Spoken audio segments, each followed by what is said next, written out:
Why isn't he in Washington? I mean, this is a blatant betrayal of what the people of this country and a missing of a great opportunity, because Trump loves Great Britain. Great moment to get a trade deal, right? I think it's like a sort of almost fetish for him. I think he finds it exciting to sit down with EU leaders. Plus, of course, the voice coach nonsense. He should obviously get his money back. Yes, well, it was a woman, and we all have to do impressions, so I will finish as I started. Thank you very much indeed for listening. On the way, Kev O'Sullivan, followed by Petri Hoskins. Keep your calls coming, 0344 499 1000. I'm going back to my wife.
Across the UK, on DAB+,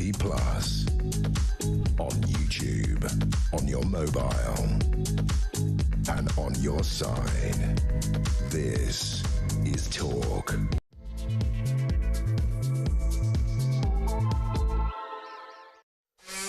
There you are. Good evening and welcome to the Political Asylum right here on Talk. I am your host, Kevin O'Sullivan, and I'll be with you for the next 3 hours of breaking news, trenchant views and distinguished debate all the way to 10 o'clock. Get your oar in, get on the phone and call me on 03444991000, or you can WhatsApp voice note me on the same number, and I guarantee I'll play your message out. I can't say fairer than that.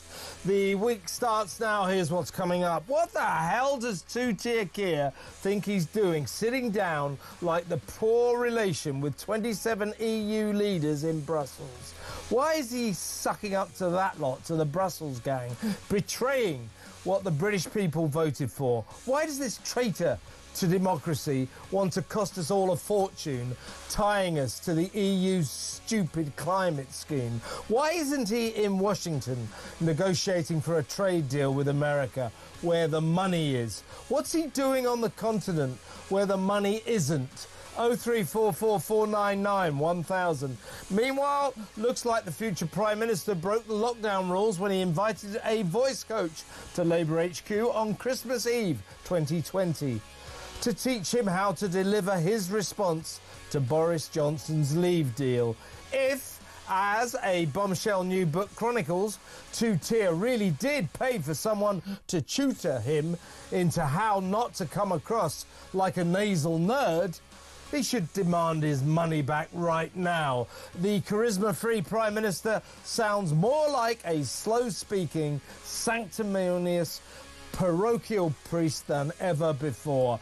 As an orator, Starmer makes a damn good racehorse. He's absolutely clueless. 03444991000. Still with wasting money, Labour ministers have now spaffed an astonishing £500,000 of taxpayers' cash on personal photographers. Pointless. They still all look like a bundle of crap tied up in the middle. Typical socialists, lousy dressers, world-class money wasters. But 500 grand on snappers to make that lot look good. Is that a good use of your money? They're spending your money on their personal photographers so they can look good in the papers, and they never do. 03444991000. Plus Keir's puppet master Tony Blair and his continued obsession with issuing everyone with digital IDs. The old control freak says that the state keeping tabs on us all will kill off populism. But Tone, we like populism. It means the pursuit of policies that are popular with the people. Why does Blair hate that so much? 03444991000. Also tonight, an exclusive live from Washington. The man who is spearheading the legal bid to reveal the details of Prince Harry's American visa application and why he believes that Donald Trump's presidency could spell curtains for Harry's residency. Moving on, the Orwellian nonsense that's turning the NHS into a woke basket case. First they banned the word fat. You know, offensive, not nice. Now, staff have been told not to say the word obese. So how do doctors treat fat people or obese people when they're not allowed to say fat and obese? This is insane, and it's medically dangerous. 03444991000. And also, great! They named the judge who made the catastrophic decision to hand custody of little Sarah Sharif to her torturing father, who went on to kill her. So now what happens to the learned Alison Rayside? Does she get sacked? Does she get punished?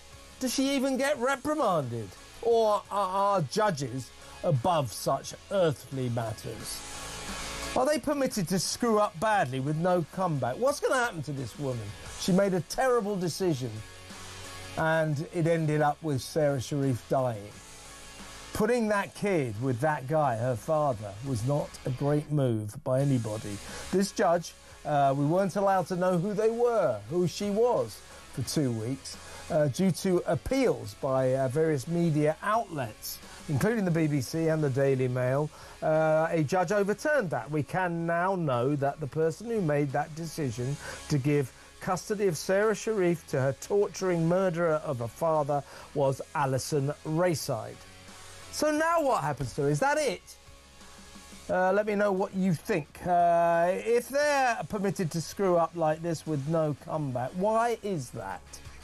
03444991000. All that and so much more, so don't go anywhere. Stick with me right here, right now, on Talk, the home of free speech and common sense. Let's spend Monday night together. Now, fans of Talk TV in the old days, you might have enjoyed, or you might not have enjoyed, me, Kevin O'Sullivan, or I should say, Alex Phillips with me, Kevin O'Sullivan. We were the double act on Cross Talk. Remember that show? Well, I'm really happy to announce that for one night only. Well, maybe hopefully more than that. But tonight, anyway, we're getting the band back together. A warm welcome, she's going to be with me for the first hour, to the great Alex Phillips. Welcome, Alex. Hey, Kev, how are you doing? Yeah, Cross Talk. There we go. I'm good. Well, first of all, how are you? Because you went to Washington to enjoy all of those inauguration celebrations, and then you got the kind of flu bug from hell, and you've been laid low ever since. So you're beginning to get a bit better now? Yeah, do you know what? I think there's something going on here because so many people I'm speaking to have had some sort of flu that has really hit them super hard. One of the people I was in America with has only just flown back today. He was in the hotel that I was staying in until this point, being visited by medics. So I think I got off lightly. But I've just had this horrible dizziness ever since. I mean, I've got a glass of red wine here. I think it's helping me get back on my feet. But I've genuinely been abysmally unwell, like worse than I've ever been before. So I don't know what it is, but it seems to be out there affecting a lot of people. Yeah, I've heard a lot of people with this particularly nasty strain of flu, and obviously you're one of them. You say that you're feeling dizzy as you neck your 7th glass of red wine. It could be that, you know, Alex. No, seriously, only joking. I'm really glad you're at least getting better again. Now, I'm really glad you could join us, because this first story is right up your street. You know, Keir Starmer is currently over in Brussels, sitting down like the poor relation with 27 EU leaders. I believe this is almost like a sort of fetish with him. I believe he's always dreamed of being an EU leader, sitting with the other EU leaders, doing Brussels business for the people of Britain who didn't vote for anyone in Brussels. I think this is some kind of fantasy for him. But what on earth is he doing there? This is a blatant betrayal of what the people of Britain voted for and what you personally campaigned very hard for, and that was for us to leave. What is he doing there, Alex? Taking instructions, because that's all he's able to do. The man has no conviction. He has no ideology. He's got extremely zero levels of courage. And so he would much rather be told what to do, even if it's by a failing organization that seems to make every single mistake that could be made. But actually, this is really alarming. You know, the world is very clear right now. You've either got strong leaders who are saying, right, we've got to change the way we've been doing things that have seen the West in terminal decline and do things differently. And that is what Donald Trump is doing. You can see he's already threatened Mexico tariffs that are now put on hold. Why? Because Mexico is saying we're going to police the border. We're going to stop fentanyl from getting into the United States. He's put Canada on notice. They're about to have elections, and the lead contender there is saying, actually, this is fine. We've been sucking off America's teats without giving anything in return for a long time. They should be a valued trading partner, not someone who we want to leech off. So his use of tariffs actually as a weapon to make people sit up, stand up, and put their countries first in the West is proving to be a very effective tool. Now, he's also threatened tariffs against the EU. We know he doesn't like the EU. And he's not threatened tariffs against Britain because, of course, we're not in the EU. And at the moment, we run a trade deficit with America. We import a lot from America, again, without a trade deal, because we can't do that as a member of the EU. And no one's had the guts or the guile to do it ever since. This is a golden opportunity for the UK to say America is our closest ally. America's on the up. America's making good decisions. And instead, Sir Keir Starmer would rather go to Brussels and have things done the way they've always been done, despite the fact that's been proven wrong, because the man is an idiot. The man only knows how to be a sort of corporatized civil servant where he follows the rules-based order. Well, you know, the ECB says this, the ECHR says that, Brussels says this. He just wants to sit there, have the highest position in the whole of the United Kingdom and not make any decision, have people tell him what to do. And this is so alarming. First of all, he's over there potentially cozying up to being back in some form of the customs union. That means making our own trade deal is for the birds. If that happens, welcome tariffs to the UK. It's going to take place. Donald Trump is a man of his word in this area. The other thing is that people aren't really speaking about is he's cozying up to them on having a foreign security pact. So this means actually all of our foreign policy will be dictated by Brussels. That means forget NATO. NATO becomes an irrelevance. If Brussels and Ursula von der Leyen decides this is what we need to do internationally, that is what Britain will have to follow. And again, she's made atrocious decisions. They reacted terribly to Russia when they invaded Ukraine. They allowed Russia to just annex Crimea back in 2014. They have no idea what they're doing internationally. We need to be a country, and this is what people voted for, taking back control. We need to be a country that makes decisions for Britain in the best interests of Britain, that has trading relationships that work for Britain, that we make those decisions ourselves, that our foreign policy decisions are made in Westminster, not being told to do what we should do by a bloc which is economically in the doldrums, that geopolitically is becoming not just irrelevant, but a danger to the rest of the Western world, at least actually we're beginning to see the signs that Brussels itself is realizing it's made vast mistakes.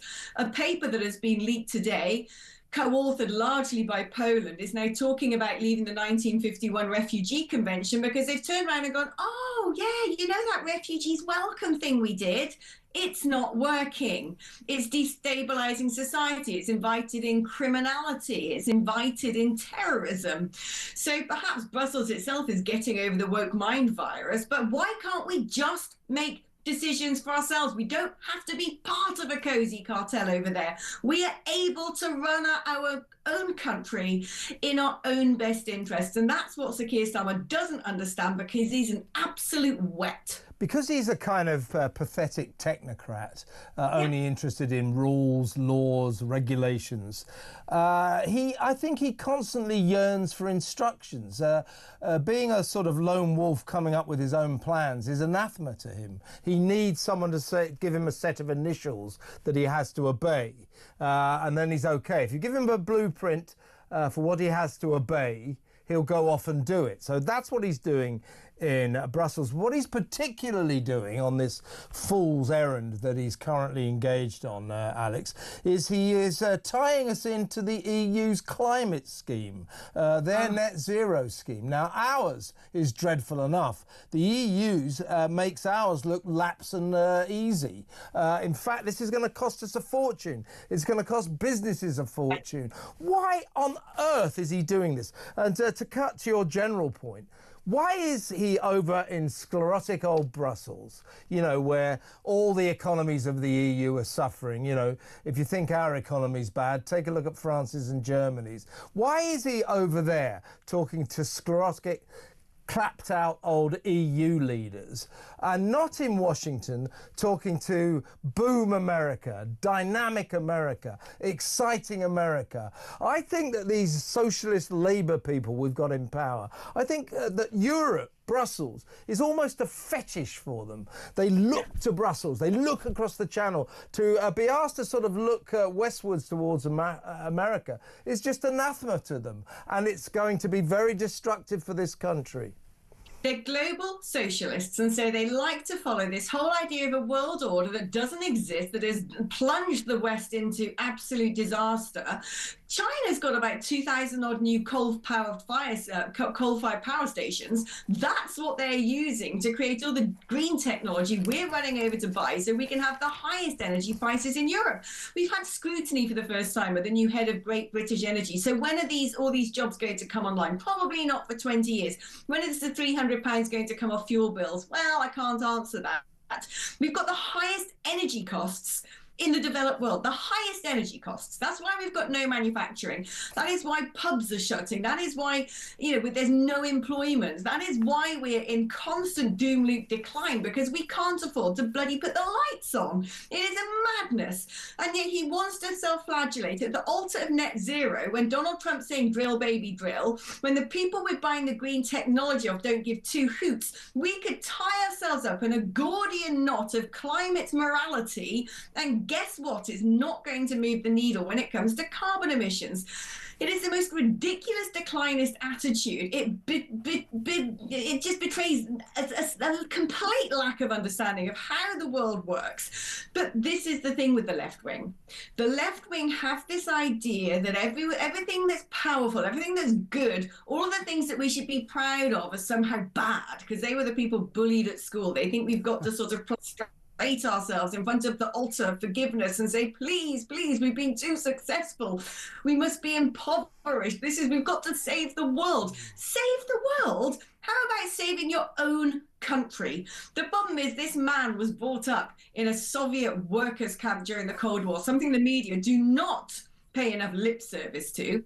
the fact that he was in a workers' camp run by the enemy during those, completely mercurial, complex geopolitical times. And he's still doing it now. He'd far rather be best mates with China, one of his first big state visits over to China. Does he not read the tea leaves? Does he not understand geopolitics? Does he not understand that the world is changing? And he wants to carry on tying lead weights to our ankles until we go right to the bottom of the pond and drown. I don't get it. I missed you, Alex, actually. Well said, to say the least. Now, just before we go to break, I'll do a couple of facts. You mentioned about the sort of fallacy of our net zero obsession, thanks to crazy Ed Miliband, where we charge ourselves more and more money to be more and more green, to be absolutely ridiculously zealous for no particular reason, because we produce less than 1% of the world's carbon emissions. Now, China, from whom, as you say, we buy all of our windmills and solar panels, they make them with their coal-fueled power stations. And guess how many they've got now? 2,363 coal-fueled power stations, and they're building, check this out, 1,171 more. This is absolutely absurd. Now, Starmer is the first British Prime Minister to attend this dinner tonight since we voted Brexit, and I don't know where he gets his idea that he said, I'm negotiating a closer relationship with Europe. When did the British people ask him to do that? Did we vote for that? We never voted for that, did we? And do you know what else that we haven't spoken about yet? This closer relationship to Europe. Do you know what is coming in thick and fast now? This whole idea of a youth mobility scheme. I have brought it up time and time again on Talk. The youth mobility scheme. Oh, young people under the age of 30, they can go and work and study in other countries. No, this is Europe offloading their migrant crisis. Do you honestly think young Germans under the age of 30 can't wait to come and live in declinist Britain? Do you think Spanish young people like, oh yeah, this is what I'm going to do? Do you think the French are wanting to do that? Do you think even the Poles want to do that? They've enriched themselves. They've had a good job out of the EU. Their country is going, hell for leather. It's actually got sensible ideas. It's got good immigration policies. More Brits want to go to Poland than Poles come to Britain. No. What's going to happen if we join this mobility scheme is all of those young men on that poster. You remember when Nigel Farage stood in front of the Breaking Point poster and showed the caravan of human traffic coming out of the Middle East, coming straight for Europe. Well, guess what? Those people have now probably been documented in Europe. And when you turn around and say, oh, you can go anywhere you want, those are the people coming to Britain. It's not going to be young aspirational professionals coming from Western Europe. It's going to be the people that they don't want. Yeah. Because we never signed up to migrant quotients. That is who's coming. If we sign up to this, and it seems to me that Sir Keir Starmer is going to do it. He may as well just take a big metaphorical gun and shoot the skull of Britain straight off its neck. It's ridiculous. Exactly right. We are in the hands of an incompetent man, to say the least, and a very incompetent government. Alex, stay where you are. And next up, we'll talk about the Prime Minister's voice coaching. He hired a voice coach to improve his delivery. How do you think that's worked out? Let me know. 03444991000. Yay! That next, stay tuned.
every time the Prime Minister goes abroad, which is quite a lot of the time, It is. he gives our money and our powers away and seems to take leave of his senses. I'm very worried going to Brussels, he's going to give away all sorts of concessions simply to get talks. Yeah. It's always the EU strategy. Hang tough, make Britain submit, and then say, well, maybe we might find a crumb from the table after you've sent us a full meal. Yeah.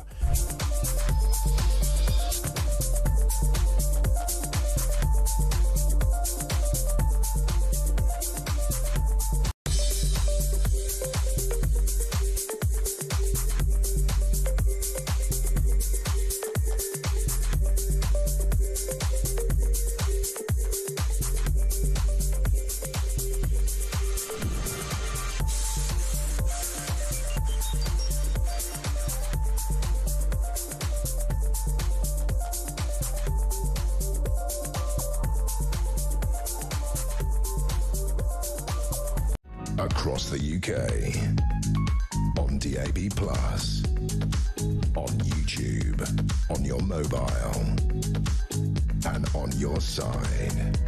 This is Talk. Welcome back. I'm still I'm still talking to my old mucker, Alex Phillips. Good to have her on board. Alex, there's a bombshell new book serialised in the Sunday Times. It's called Get In. It's the inside story of Labour under Starmer. It's by two journalists, Gabrielle Pogrund and Patrick Maguire.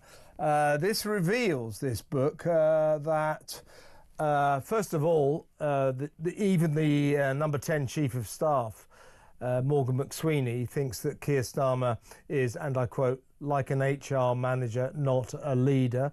Tony Blair seems to think that Keir Starmer is intelligent but isn't much of a leader. I agree with the second bit. I'm not sure I agree with the first bit.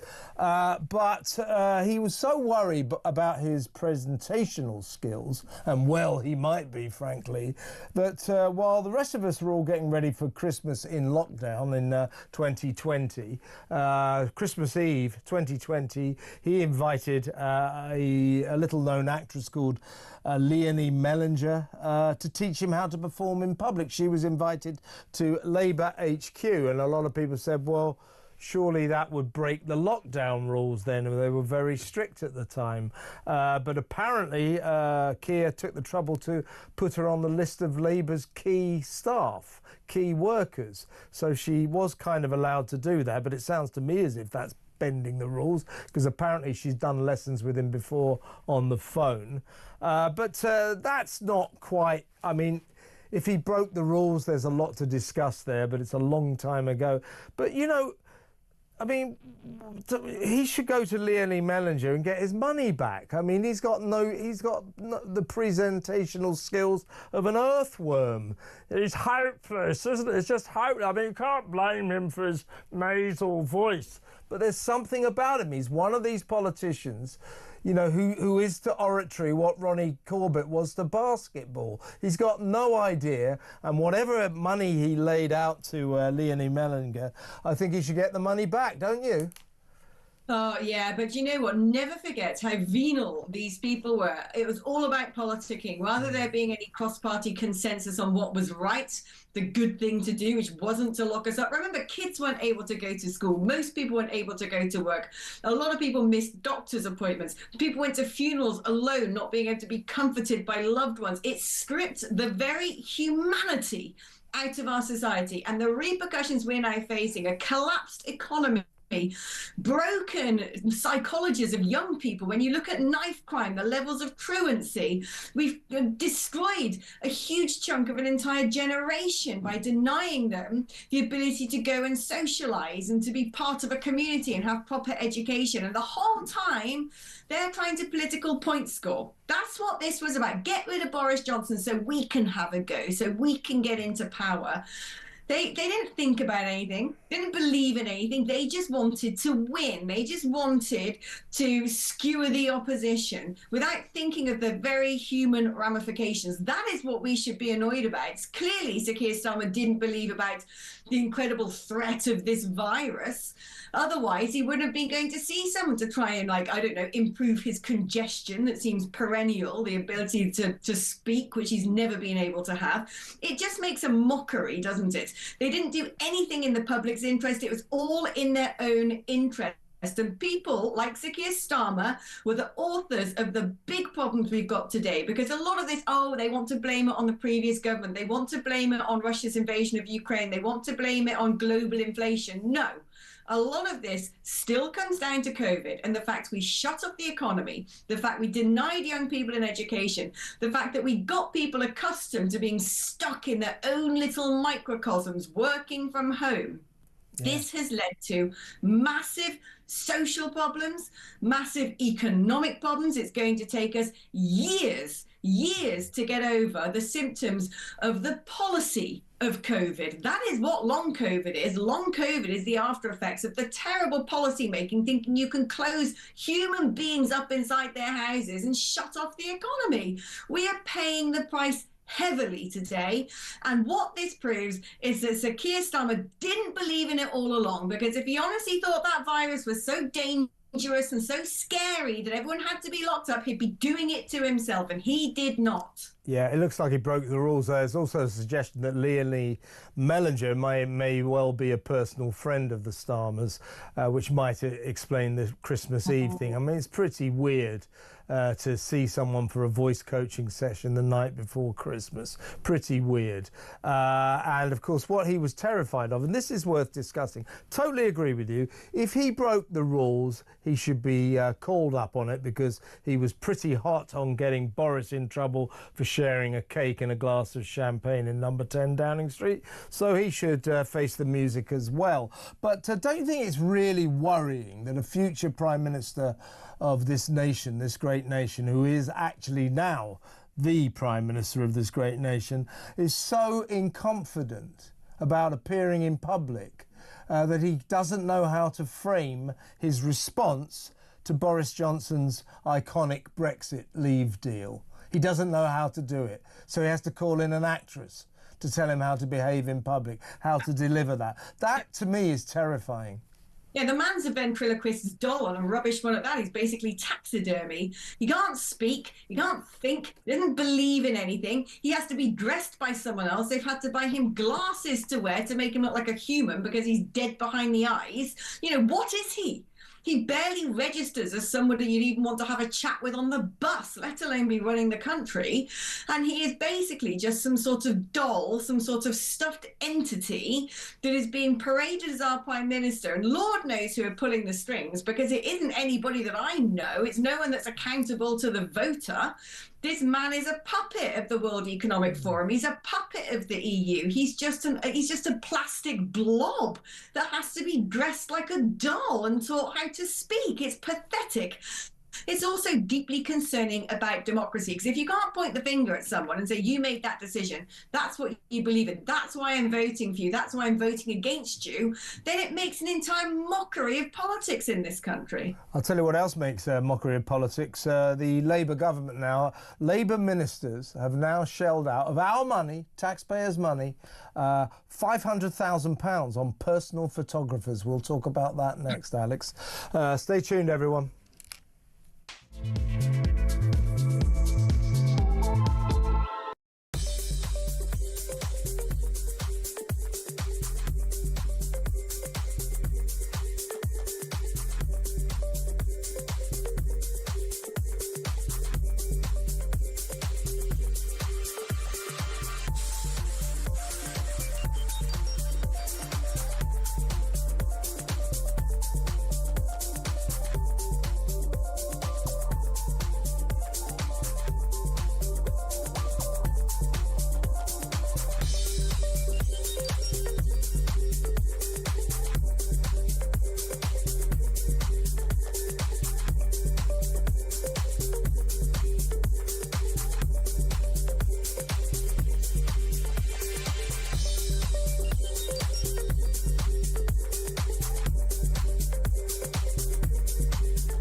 across the UK, on DAB+, on YouTube, on your mobile, and on your side.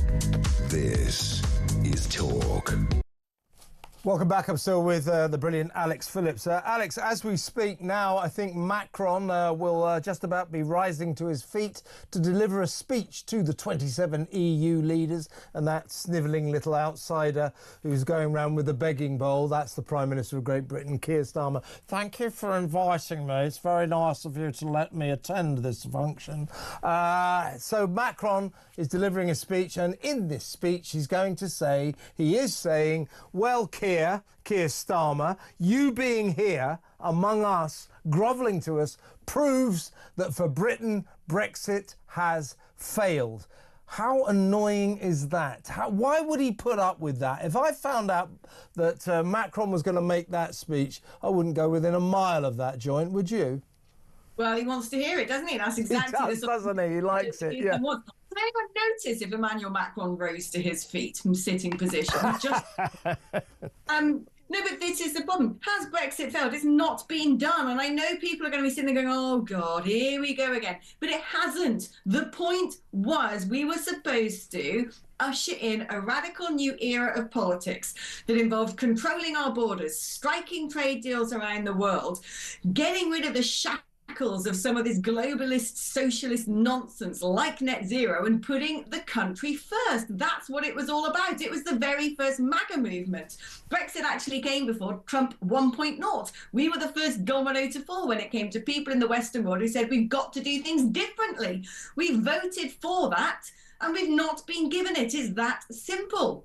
Yeah, Where is the new world order that we're supposed to be following? We were supposed to be the ones saying that now we're going to do what we want, how we want to make our country prosperous. And you know what? Ever since we've left, all there's been is the headache for 4 years of trying to reverse that democratic decision and then do everything they can to carry on being sucked into the orbit of whatever supranational organisation that they want to give instructions on that particular day.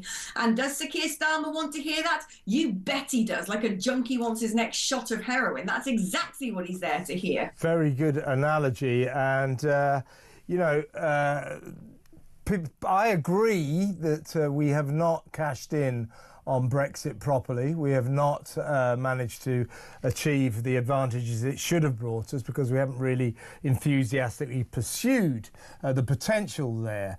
But when people say, oh, it's failed, Brexit's failed for Britain, he's going to be sitting there while Macron delivers this speech humiliating Britain. So it's been such a failure for Britain. Well, being in the EU has hardly been a triumph for France, has hardly been a triumph for Germany, and frankly every single country in the EU has not done well since we left it. So the idea that it's been a disaster for us and brilliant for everyone who stayed in is just not true.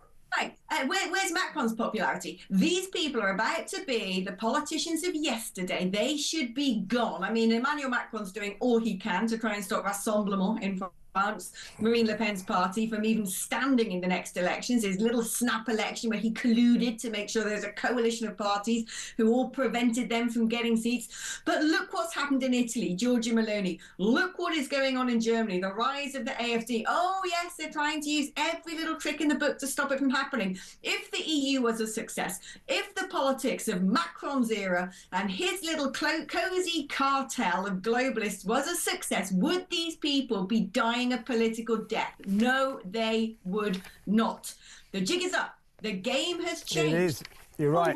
Mega. It's tight. Europe great again. The people are demanding that at long last these elitists listen to us, that you do what we instructed you to do democratically. We've had enough of being told what to do by these virtue signalling globalists. We really, really have. Keir Starmer, sadly, does not appear to have received the memo. Now, a couple of things before we get to the old photographer issue, which is a real scandal if you ask me. You're a cat lady, aren't you? What did you think of the fact that Scotland is thinking of banning cats because they're bad for wildlife? Well, look, banning things is just ridiculous. It's typical sort of socialist mindset. Oh, let's ban it, the great crested noose or whatever, bat tunnels. It's all that sort of nature nonsense. But I would say this, look, cats are hunters, right? Yep. And if you've got a cat and it goes outside and it's killing off shrews and birds and all, you should control your cat. Cats are quite hard to control, I get it. I have one. But, if you live in an area where you have an abundance of beautiful wildlife, then just do try and make sure you keep your cat indoors. Do try and do what you can to stop it from hunting. That means at night times, lock it up. Cats are precuspial animals. They like to go out and hunt dawn and dusk. So at night time, call your kitty in, shut the cat flap, put a litter tray down. I think cat owners should be responsible for their pets, and I love the garden birds, and I don't want to see my cat ransacking birds' nests, so I take steps and measures to make sure she doesn't do that. It's wired into her instinct. If you're going to say to dog owners, can you prevent your dogs from chasing geese on the pond and squirrels up trees, and cat owners should be given a similar edict. But banning cats is just madness. Why don't you give people information of how they should better control their pets? Well, it's another example of north of the border of political overreach on an obscene level. You can't stop people having cats. It proves how crazy a lot of these two-bit MPs and SMPs or whatever you call them up there really are. Absolutely mad. I mean, I've tried to say to my dog, I've said, Chaz, come on. Your attitude to cats, you've got to be kind, talk to them, stop attacking them. But he won't listen. He won't listen. He just won't listen to me. You know what these animals are like. And can I ask you also, before we get to photographers, we will get there in a second, I'm fascinated by what Elon Musk has done today to US aid, which is the equivalent of our foreign aid budget. Last year, America, we give about £15 billion to foreign aid, distribute it to foreign countries that usually don't need it, helping China grow rice and that kind of thing. So $15 billion. America's budget last year was round about $71 billion. So they do hand out a lot. Anyway, Elon Musk has walked into USAID and just said, well, we thought it would be an apple with a rotten worm in it. Actually, it's just a ball of worms. So what we've done is we've scrapped it. We've closed it down. So he has literally closed down USAID today and told all the people who work there, don't bother turning up. Now, this isn't with a view of stopping American international aid. Donald Trump has made that clear, to be fair. But it is with a view to bringing in efficiencies, to stop writing checks left, right and centre. We found out last week that Joe Biden sent $50 million worth of condoms to Gaza. It is to stop that kind of nonsense. So interesting times. Yeah, do you know, America invented one of the greatest policies, which was the Marshall Policy, which was about trade and about foreign direct investment, not about writing handouts. It was about making sure that when Europe rebuilt itself after 2 world wars, it had McDonald's in it and things that would enrich American business. That was the way they spread Americanism and capitalism and the free world and Western progressiveness around the world. And that was a good thing. But what we've done is taken that to a ridiculous degree, where now the international aid community is basically one big neo-church preaching a religion that is destructive to the West. These are the people taking millions of pounds worth of money, things like Care for Calais, the UN, who we learnt the other day that the British hostage kept in Gaza was kept in an UNRWA facility, the UN agency in Gaza. She was kept in their facility, and we're still writing checks for that agency. Why? Why is government money being siphoned off via these supranational organisations and ending up at Care for Calais, who put people in boats to illegally enter the country? You know, the whole international aid community has become the definition of the metastasised material manifestation of the woke mind virus. Charity starts at home. Give money to the local hospice. Give money to helping the elderly. Give money to after school clubs. When it comes to these other countries who are taking their checks, taking our checks and doing what they want, and They're not allies to us. They're not trying to actually help us. They don't look at us as partners. They're just taking the free money because we're giving it to them. But do you know who are doing the equivalent of the Marshall Program? China. They're the ones building the roads. They're the ones building the rail networks. They're the ones getting strategic infrastructure footholds around the developing world because it suits them and it suits their geopolitical ambitions. They're using their brains and they're using their international power and levers of aid in the way that we once used it. Instead, we've just become the giant charity children in need check, and not only trying to dismantle morality in this country and to try and make us feel guilty about our past and our prominence and our power. At the same time, they're trying to spread nonsense over to countries that doesn't want it. Aid doesn't actually translate to enriching people. What would help countries like Kenya and Ghana and India is doing trade deals with them, treating them as equals, helping them economically. Yeah. I mean, it's incredible to me that these Labour cabinet ministers are so sort of tone deaf that they can't see the incoherence of them constantly complaining about not having any money. £22 billion black hole in the nation's finances. Oh, we're so cash strapped. And then we're already by tradition giving away 15 billion quid's worth of aid to foreign countries. Then they announce a further 11.6 billion pounds to help foreign countries with their green projects, and then 22 billion pounds to build something called carbon capture in Liverpool or something. They moan about, oh, we haven't got enough money, and then they give billions and billions of pounds abroad. So if they announce tomorrow we're stopping all foreign aid, let me tell you, it'll be a very popular policy. It's not because we're uncharitable, but you can't be giving away billions and billions and billions of pounds when you haven't got any money. It's irresponsible, to say the least. Alex, listen, we're going to go to break now. We'll do the photographers after these messages. Stay where you are.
Every time the Prime Minister goes abroad, which is quite a lot of the time, he gives our money and our powers away and seems to take leave of his senses. I'm very worried going to Brussels, he's going to give away all sorts of concessions simply to get talks. Yeah. It's always the EU strategy. Hang tough, make Britain submit, and then say, well, maybe we might find a crumb from the table after you've sent us a full meal. Yeah.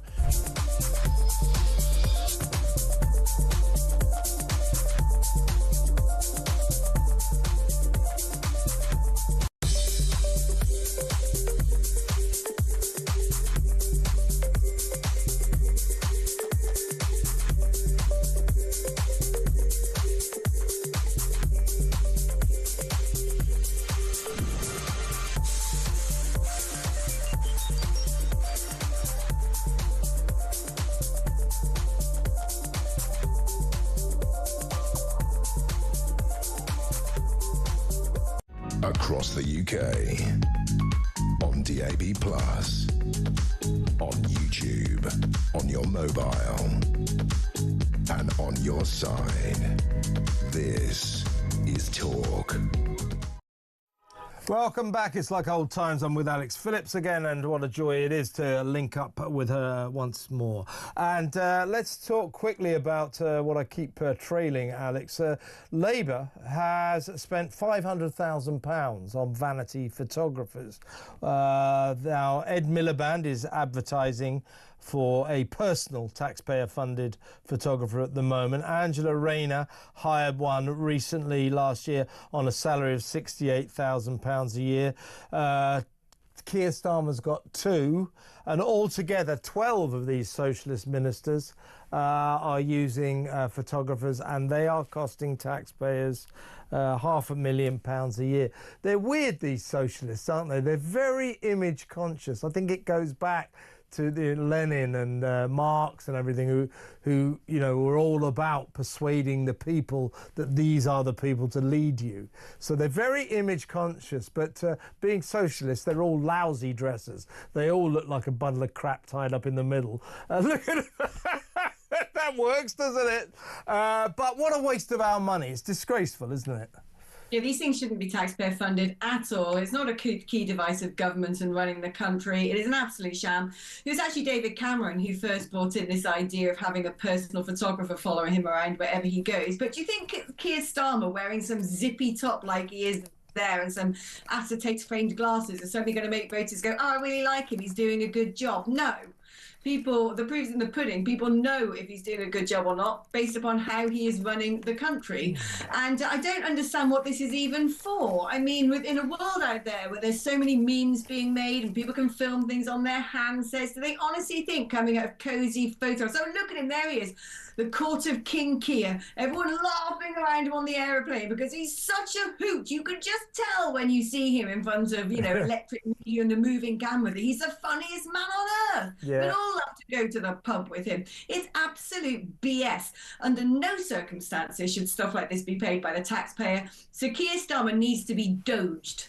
Yeah, he does. He does. Yeah, we could do with Elon Musk over here. He would go through this £500,000 photographer bill like a dose of salt. So let me ask the audience, do you think it's a good use of your taxpayers' money by Keir and the gang to spend £500,000, £500,000 on photographers to make them look good? I mean, they don't make them look good, but is that a good waste, or a good, it's a waste of your money? Is that a good way to spend your money? Let me know. 03444991000.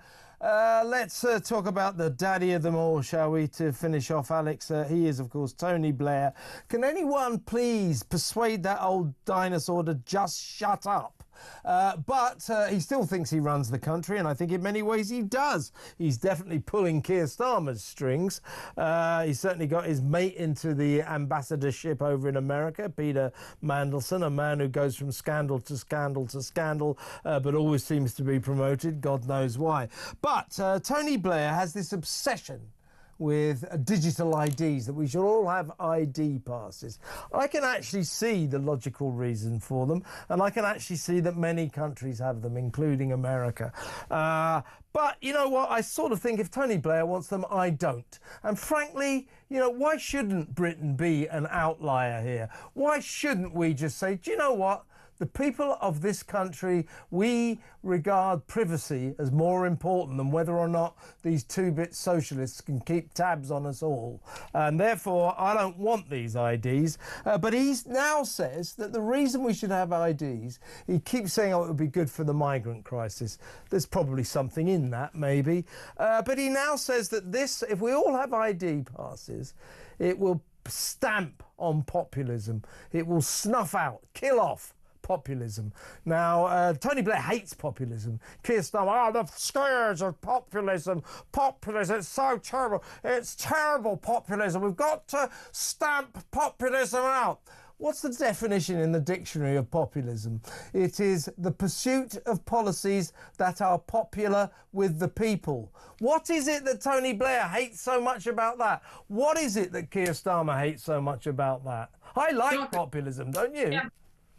They hate democracy. They love control. Now, the problem is we're in such a pickle in this country with people coming over and using the NHS when they shouldn't be, people coming over here undocumented on boats, people defrauding our welfare system for millions, tens of millions of pounds. Those gangs from Bulgaria and Albania who are coming up with fake IDs and fake doctor's notes and fake employment letters and just bundling loads of cash from the post office to send back home.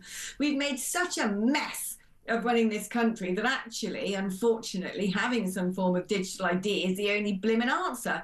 But the problem is, and this is what's so harrowing about what he said, if this is to stamp out populism, what does that mean?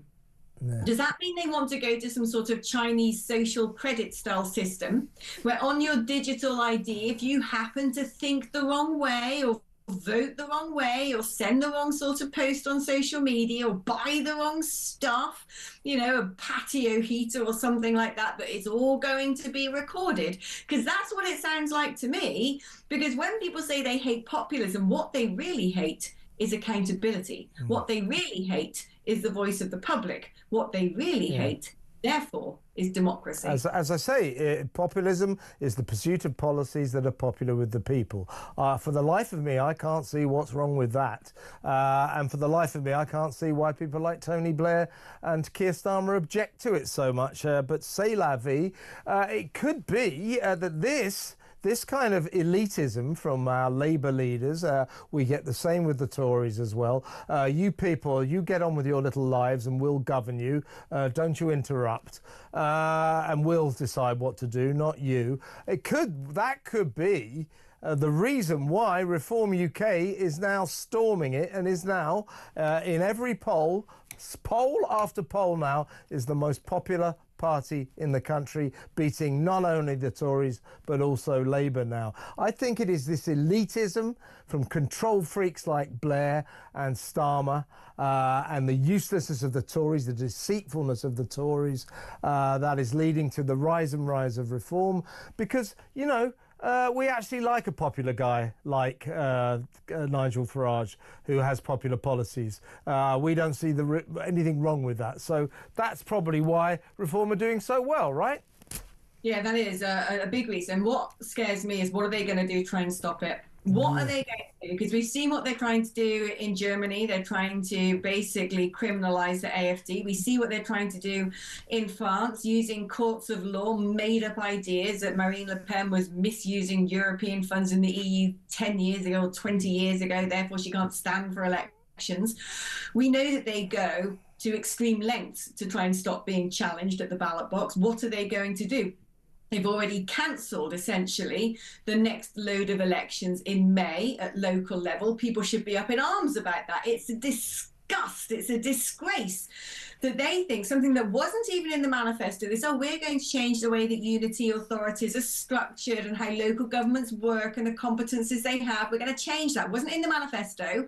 And now they're using it as an excuse to not even hold the elections that they would lose. That is the sort of vile gerrymandering that a tin pot dictator from a banana republic does. It's the sort of thing that election observers from the UK and the EU would go and point a finger at and go, you can't do that. That's not according to the new world rules-based order. And yet they'll do it themselves in this country. How far are they going to go to try and stop reform? They haven't come up with their ideas. They'll come up with something, Alex. Listen, just very quickly. Alex Phillips, you are brilliant. A round of applause from one person. Another saying Alex is on fire tonight, and another saying that Kev and Alex really should get the band back together. So great crosstalk. Great to have you on board, Alex. Thanks very much. Next up, we're going to Washington to talk about Prince Harry's visa. Stay tuned for that.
across the UK.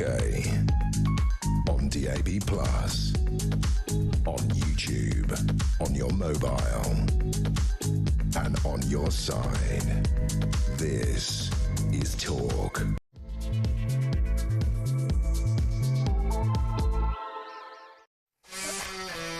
Welcome back. The NHS appears to have told its staff, doctors, nurses, etc., that you can't call fat people obese anymore.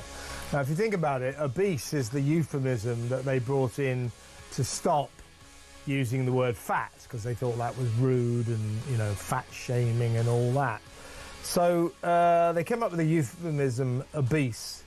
And now, because they associate the euphemism obese with the word fat, they're banning the word obese.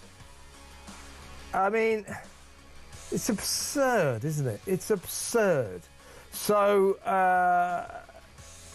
we'll be talking about that in just a little while. But basically, doctors and nurses aren't allowed to use the word fat or obese. How are they going to treat people who are fat and obese? I mean, this is ridiculous, isn't it? 0344499 1000. And towards the end of the hour, you may have noticed, you remember poor little Sarah Sharif, tortured and murdered by her fiend of a father and his disgusting partner. Poor little girl, 10 years old, died, killed. At one point, several family court judges, 3 of them made bad decisions. But one of them decided to give custody of little Sarah to her father, who went on to torture her and kill her. Despite the fact he had a history of violence, there were lots of reports of it. Anyway, the judge has made shall we say, a dubious decision. Now, we weren't allowed to know her name for a couple of weeks, but an appeal in the appeal court has succeeded on the part of media outlets, including the Daily Mail and the BBC, across the board, as it were. And that appeal has won. So we now know that the judge who made that dreadful decision is Judge Alison Rayside. Great. So we know who it was. Now what happens to her? Does she get punished? Does she get reprimanded? Does she get her pay docked? Does she get sacked like the rest of us would if we made a howling mistake like that? What happens to her? So we'll try to find out. If it's nothing, why is it nothing? 0344499 1000. I mean, our judges, like, above all of that, you know, they're so brilliant that they can't be reprimanded, that all of their mistakes must be embraced. I don't think so, do you? What do you reckon on that? 0344499 1000. Before we get to any of that, though, we need to talk about Prince Harry. Now, Prince Harry's visa application is a long-running story. When he came to live in America, or when he went to live in America, when was it, 2020-ish, 4 or 5 years ago, he had to fill out his residency visa. Now, you often have to fill them out even when you're visiting. Now, one of the questions is, do you take drugs? Have you taken drugs? Have you ever taken drugs? Most people just say no, you know, but Harry is in an interesting situation, because he wrote in his book, Spare, about his love of cannabis, cocaine and magic mushrooms. So he's taken all of those. So his answer to the visa question should have been, yes, I have taken drugs. If it was, yes, I have taken drugs, why was he allowed to stay in America? Why was he allowed to live there? Because I wouldn't be allowed to. Normal people wouldn't be allowed to. Was the land of the equal and the free guilty of kowtowing, forelock touching to a British aristocrat, because it shouldn't have been. And if he didn't put that down, if he did what most people did and told a white lie, or a lie, and said, no, I've never taken drugs, then that's a federal offence for which many believe he should be kicked out of America. In fact, Donald Trump, the president, has considered as much. Now, the Heritage Foundation, an excellent think tank in Washington, has been pursuing that case for some time now, and it's going back to court in a whole new atmosphere. That whole new atmosphere is Donald Trump's presidency. The Democrat president, for some reason, the party of the people, Joe Biden, basically said, "Oh no, no, no, be me ever so humble, sir. You can live here as long as you like." You know. Well, Donald Trump says no. He says he's not going to. Donald Trump says, "I'm not going to protect him if he's lied on that form, or if." You know, he somehow or other was allowed to stay when he shouldn't have been. He said, I won't protect him. Donald Trump does not forgive Prince Harry for the way him and Meghan treated the late, great Queen. Well, let's go across to Washington and talk to the man who's been spearheading this long-running legal battle. He's the director of the Heritage Foundation, Niall Gardner. Welcome to the show, Niall. My pleasure. It's great to be here. Thanks very much, Kevin. Well, first of all, I've got a few clips of Donald Trump and his attitude to Harry and Meghan, which will play in the course of time. But first of all, explain you're going back to court. Explain the difference, or why you feel that going back to court now under President Trump will make a world of difference. Because frankly, under the forelock-touching presidency of Joe Biden, you got every door slammed in your face. You think now that you may finally get the court to open up his visa application so the public can see it? Transparency in the American tradition. You think it may happen now? Well, we believe in transparency and accountability, Kevin, and it's our view at the Heritage Foundation that Prince Harry's immigration records should be released to the American people, and we have urged President Trump to release Harry's records. The president has the executive authority to do so, as you've pointed out. Of course, President Trump has commented on the Prince Harry immigration case previously. And we believe that there is a firm U.S. national interest in the release of his records. So we will be continuing to urge that directly to the president, but also through the courts as well.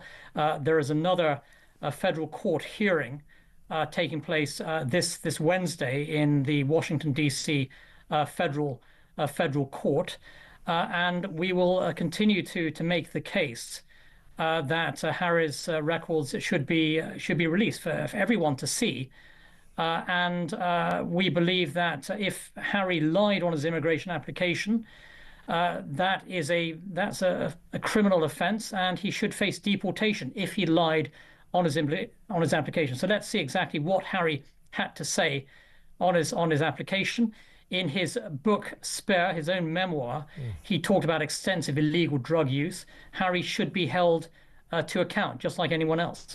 Yes, indeed. And of course, if he owned up in his visa application, you know, I'm a big fan of cannabis, cocaine and magic mushrooms, which is what he wrote in his book Spare, then that would open up a can of worms as well, wouldn't it? Because, you know, if I put, I'm a big fan of smoking dope and snorting coke, they wouldn't let me into the country. So if he was honest, on his visa application, the question then would be, why was he allowed to take up residence over there?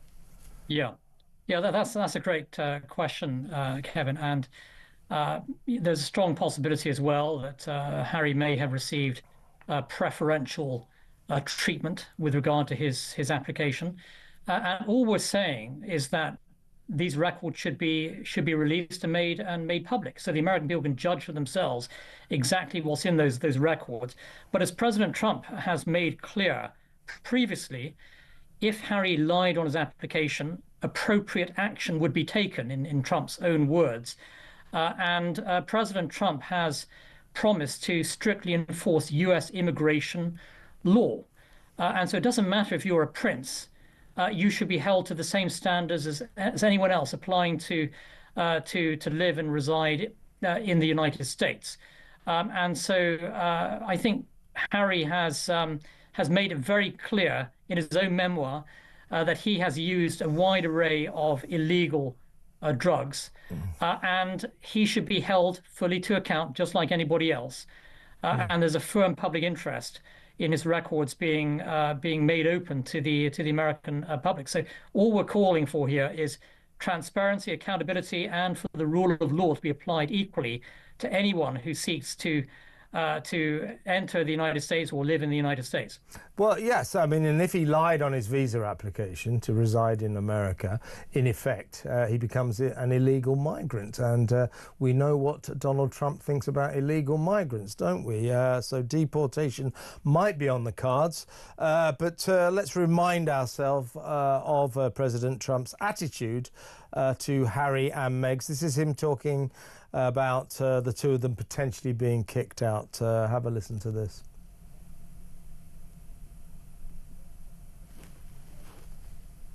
And we'll have to see if they know something about the drugs, and if he lied, he'll have to take appropriate action. Which might mean not staying. Oh, and Harry is whipped. Do you know the expression whipped? I'm familiar with the phrase. I won't use the full expression. But Harry is whipped like no person I think I've ever seen. I'm not a fan of Meghan. Yeah. I'm not a fan. And I wasn't right from the beginning. I think poor Harry is being led around by his nose, okay? You think it's going to end? I do. I've been a very good predictor, as you know. I predicted almost everything. It'll end, and it'll end bad. And I wonder if Harry's going to go back on his hands and knees and say, please. I'm not a fan of hers. And I would say this, and she probably has heard that, but I wish a lot of luck to Harry, because he's going to need it. Well, I think, Niall, we'll get an idea of what the president thinks about Harry and Meghan, because, of course, you know, politically, they're everything he despises. You know, they are woke West Coasters.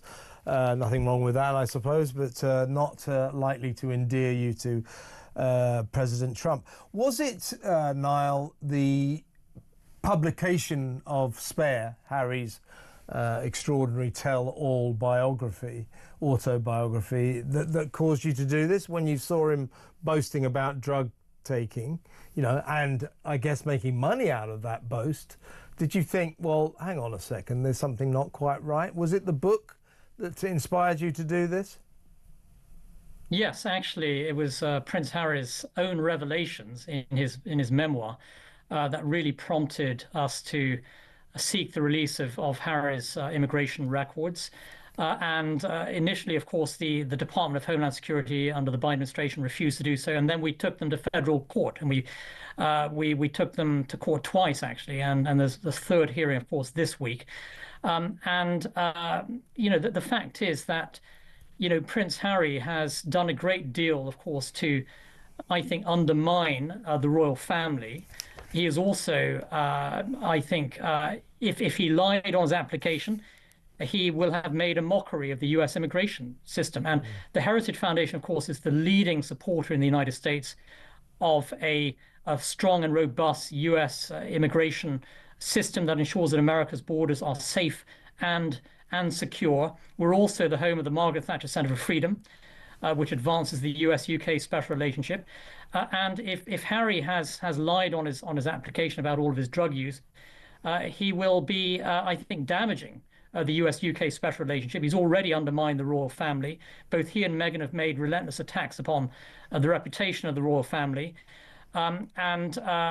We believe that the American people have a right to know whether Harry was truthful or not, because lying on an immigration application is a federal offense.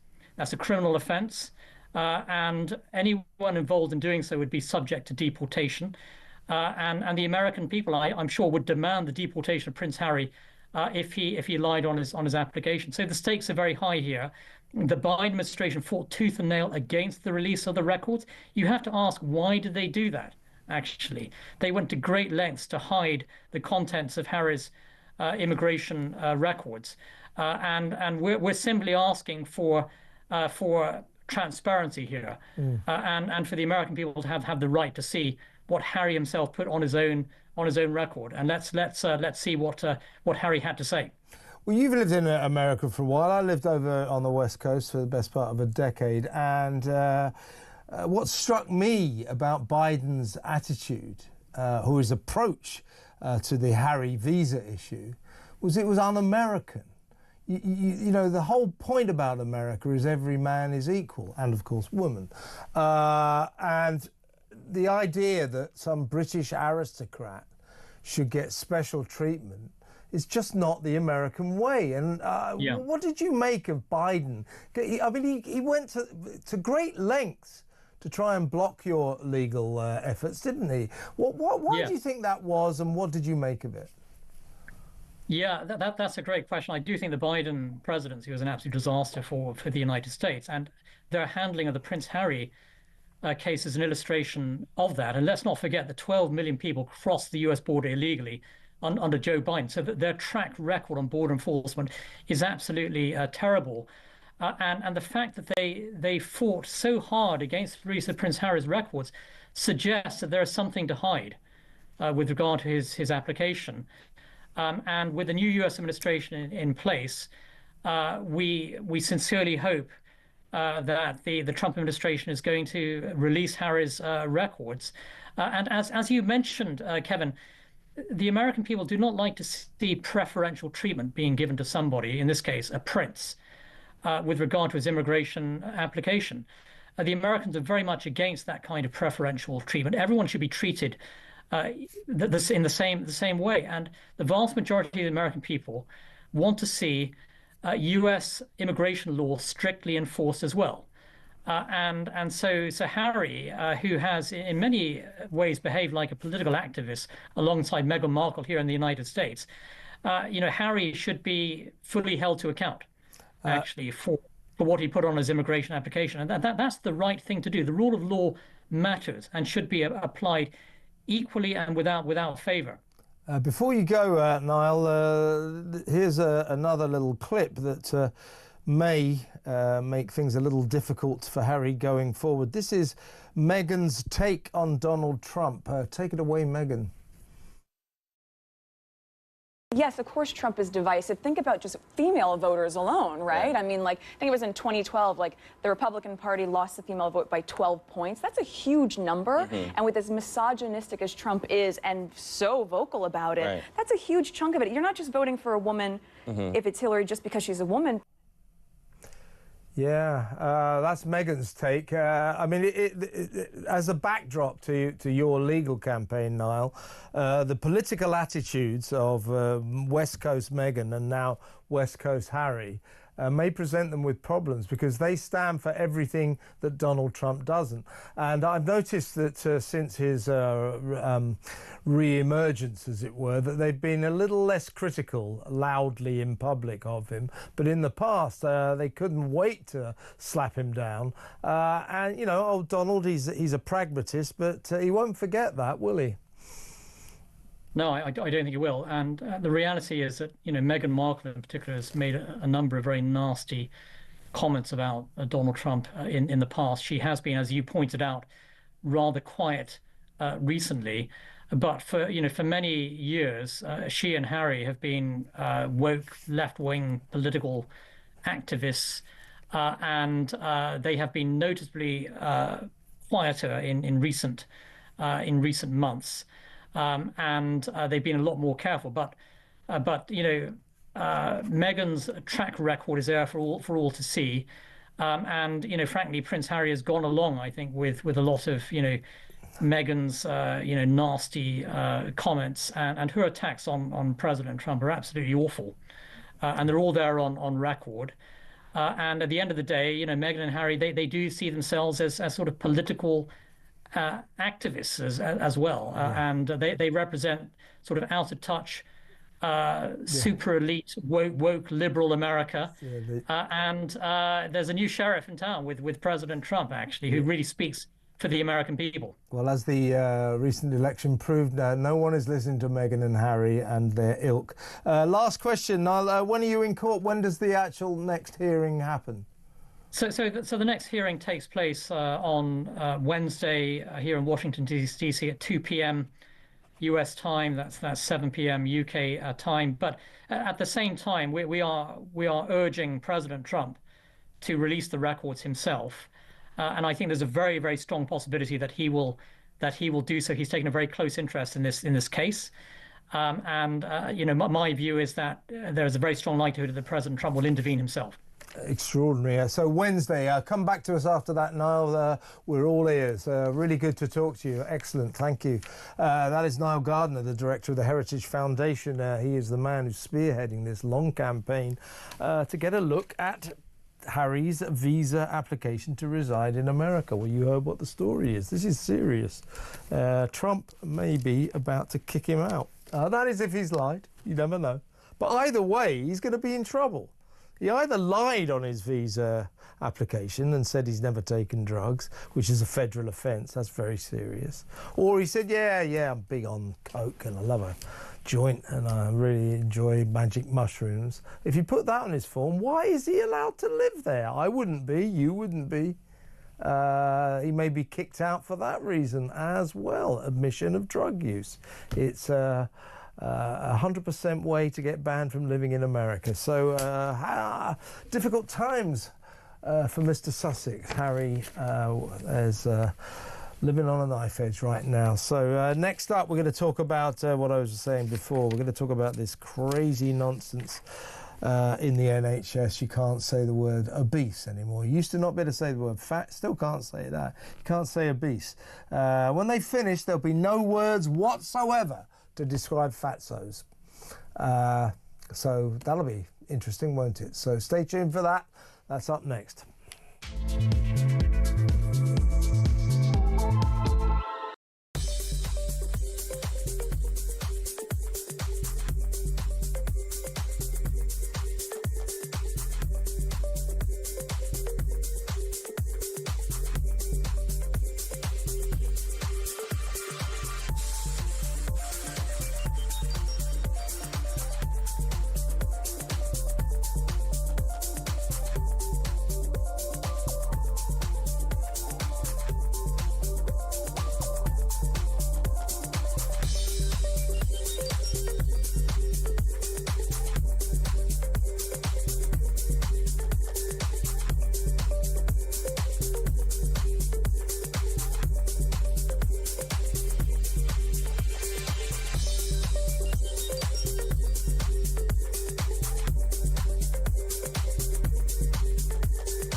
Every time the Prime Minister goes abroad, which is quite a lot of the time, he gives our money and our powers away and seems to take leave of his senses. I'm very worried going to Brussels, he's going to give away all sorts of concessions simply to get talks. Yeah. It's always the EU strategy.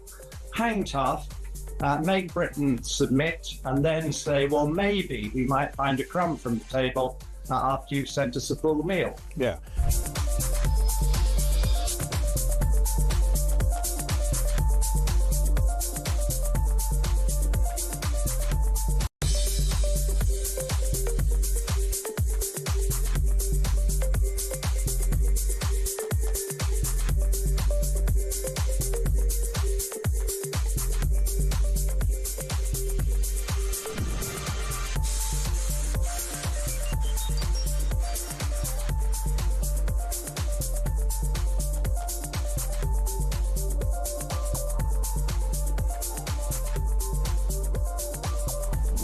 Across the UK, on DAB+, on YouTube, on your mobile, and on your side.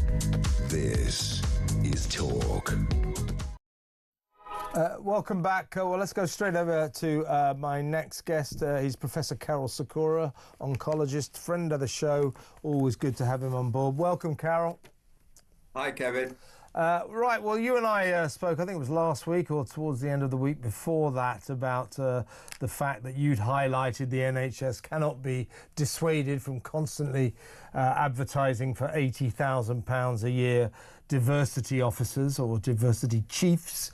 You know, this is an organisation, you know, that constantly cries poverty and yet spends money like that. This kind of speaks to this kind of incoherence. NHS workers are being told by the National Institute of Health and Care Excellence, that's NICE for short, that you can't now use the term obese to describe fat people.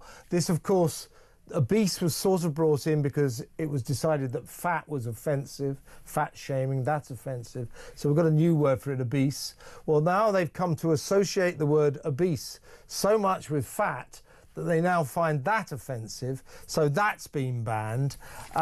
This is to do with good manners, apparently, and person-centred alternatives, whatever that means. This guide by NICE also advises against using the words diabetic, alcoholic, smoker, people with diabetes, and so on and so forth. I mean, the point is, I mean, why is the NHS wasting its time with this sort of Orwellian claptrap? Karol, explain that to me if you can. I can't. Kevin, it's madness. It's just absolute madness. Why are we paying people to do this sort of stuff? I have no idea. But let's look at it.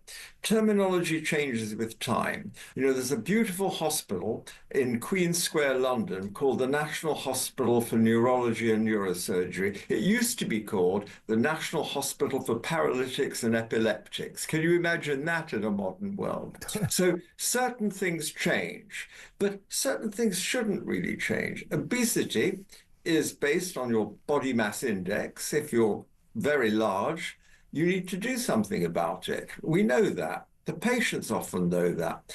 To deny that they're obese, to try and sort of minimize the severity of obesity is just crazy. You know, there's absolutely no point. It's like people are either fat, thin, or in the middle. And we all want to achieve an ideal weight. And I think the problem, it's not about semantics. It's not about the words we use. It's about doing something about it. And even the minister admits the NHS is broken. So that's the first stage in getting it better. For an individual patient, the first thing you have to do is acknowledge that you're beyond the normal weight that you should be, and therefore you should do something about it. So that's my stance.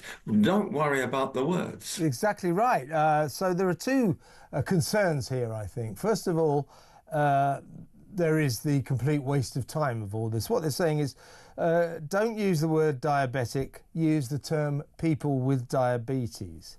Don't say alcoholic, say people who are dependent on alcohol. Don't say smoker, say people who smoke. In other words, you shouldn't be defined, you know, by one word. I mean, you know, who really cares? Nobody cares. You know, when I was a smoker, I didn't mind people saying, Kevin's a smoker. You know, I still enjoy a drink or two. I don't mind people saying Kevin's a drinker. Tell you what, I mean, I'm not the world's most sensible person, but, you know, I'm obviously more sensible than people in the NHS.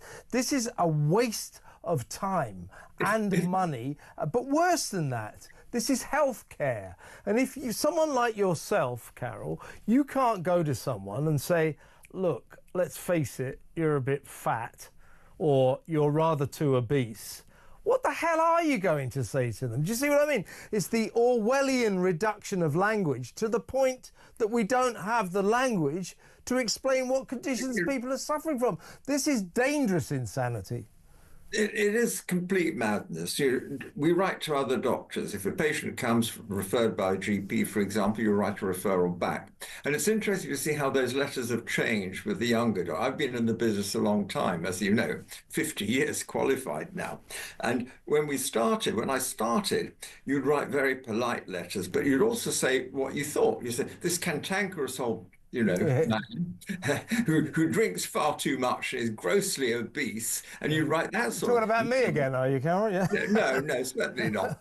But we now dampen it down, and we make it a bit nicer, because now the patients get a copy. In the old days, they didn't get a copy. Now, on the whole, most letters go to the patient as well. They can read what you've said about them. So you tend to say, this charming young lady who is slightly overweight, a bit more cautious when the patient gets it. This charming young lady for whom we had to widen the door to let her in, that kind of thing. Exactly. I think the important thing is it is just such a waste of people writing this stuff and then sending it widely, which means you don't read most of the stuff you get, the central communication from the NHS. Who wants to read this stuff? Maybe in there is something that's important, but it's lost with all this nonsense like pronouns and obesity and, calling people, if you're an alcoholic, you take too much alcohol by definition. So why not call yourself an alcoholic? Alcoholics Anonymous admit that. You stand up in front of them and say, I'm John, I'm an alcoholic. And you admit it. That's the first way to get better. You have to admit it. Yeah. I'm John and I'm obese. Why not? Exactly. If you don't admit it, you're not going to get right. Well, frankly, fat's not a bad word, but we seem to have got... But what I'm saying is, this is the logical extension of this Orwellian madness. If you start banning a word, fat, that's a bit rude, that's a bit sort of OTT. Obese. And then you start the connotations of obese become fat, and then you become terrified of the euphemism. You come up with a euphemism to replace the word fat, and then before too long, as we're witnessing here, you can't use the euphemism. So we go further and further into this crazy rabbit hole. I mean, homeless has been, the word homeless has been banned by NICE. That must be replaced by people experiencing homelessness. Or, if you prefer, disadvantaged people. Well, disadvantaged people does not mean homelessness, does it? So, again, this is about imprecise use of language, which in the medical field is not a good idea, is it? No. Absolutely not. I'm always amazed when you listen to air traffic control, how curt the whole thing is. It conveys the essential details of getting a plane from the sky onto the airport or the other way around. In medicine, we do the same. You use words because you're trying to convey information, usually to another doctor. You're writing a letter or now an email to another colleague, and you just want to make it concise. You don't want a lot of verbosity. You don't want to have people suffering from this. This patient is a person suffering from diabetes or something. You want to say this diabetic. It's a diabetic. Just keep it concise. So why not? It's exactly like air traffic. Don't waste words. We're not putting courtesy here. And if the patient doesn't like it, it's tough. I mean, why would they not like it? It's just they want to be treated. They don't want people to pussyfoot around their conditions. I mean, what worries me about this kind of syndrome is it won't be long, you're an oncologist, before you're banned from using the word cancer because cancer has unpleasant connotations. That's where we're heading with this. What can be done, Carol, last question, to dissuade the NHS from this kind of lunacy?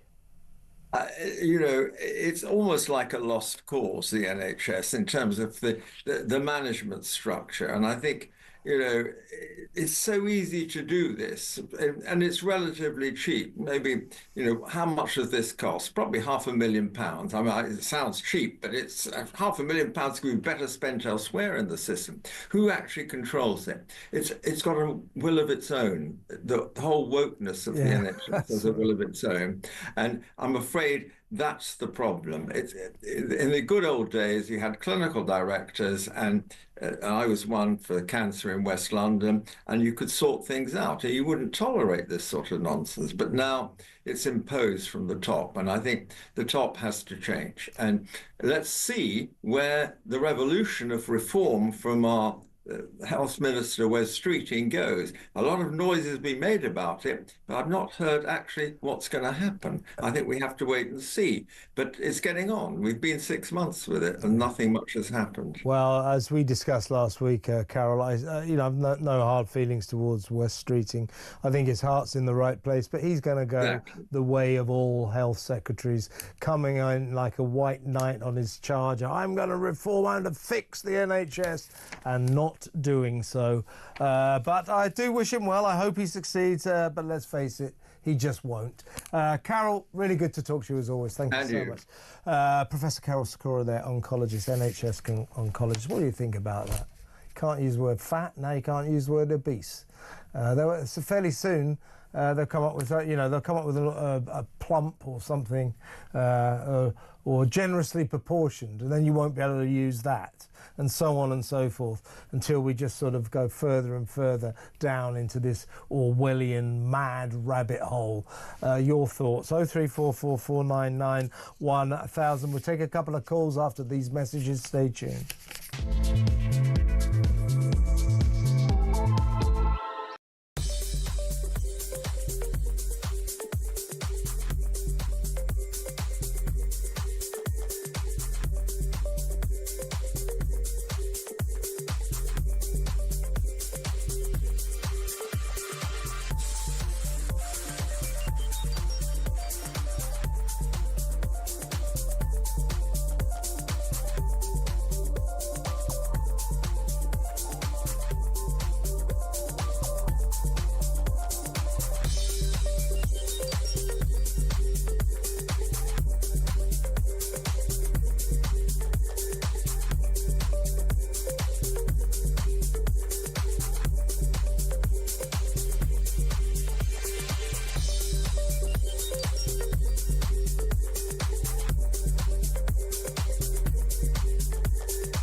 Across the UK, on DAB+, on YouTube, on your mobile, and on your side.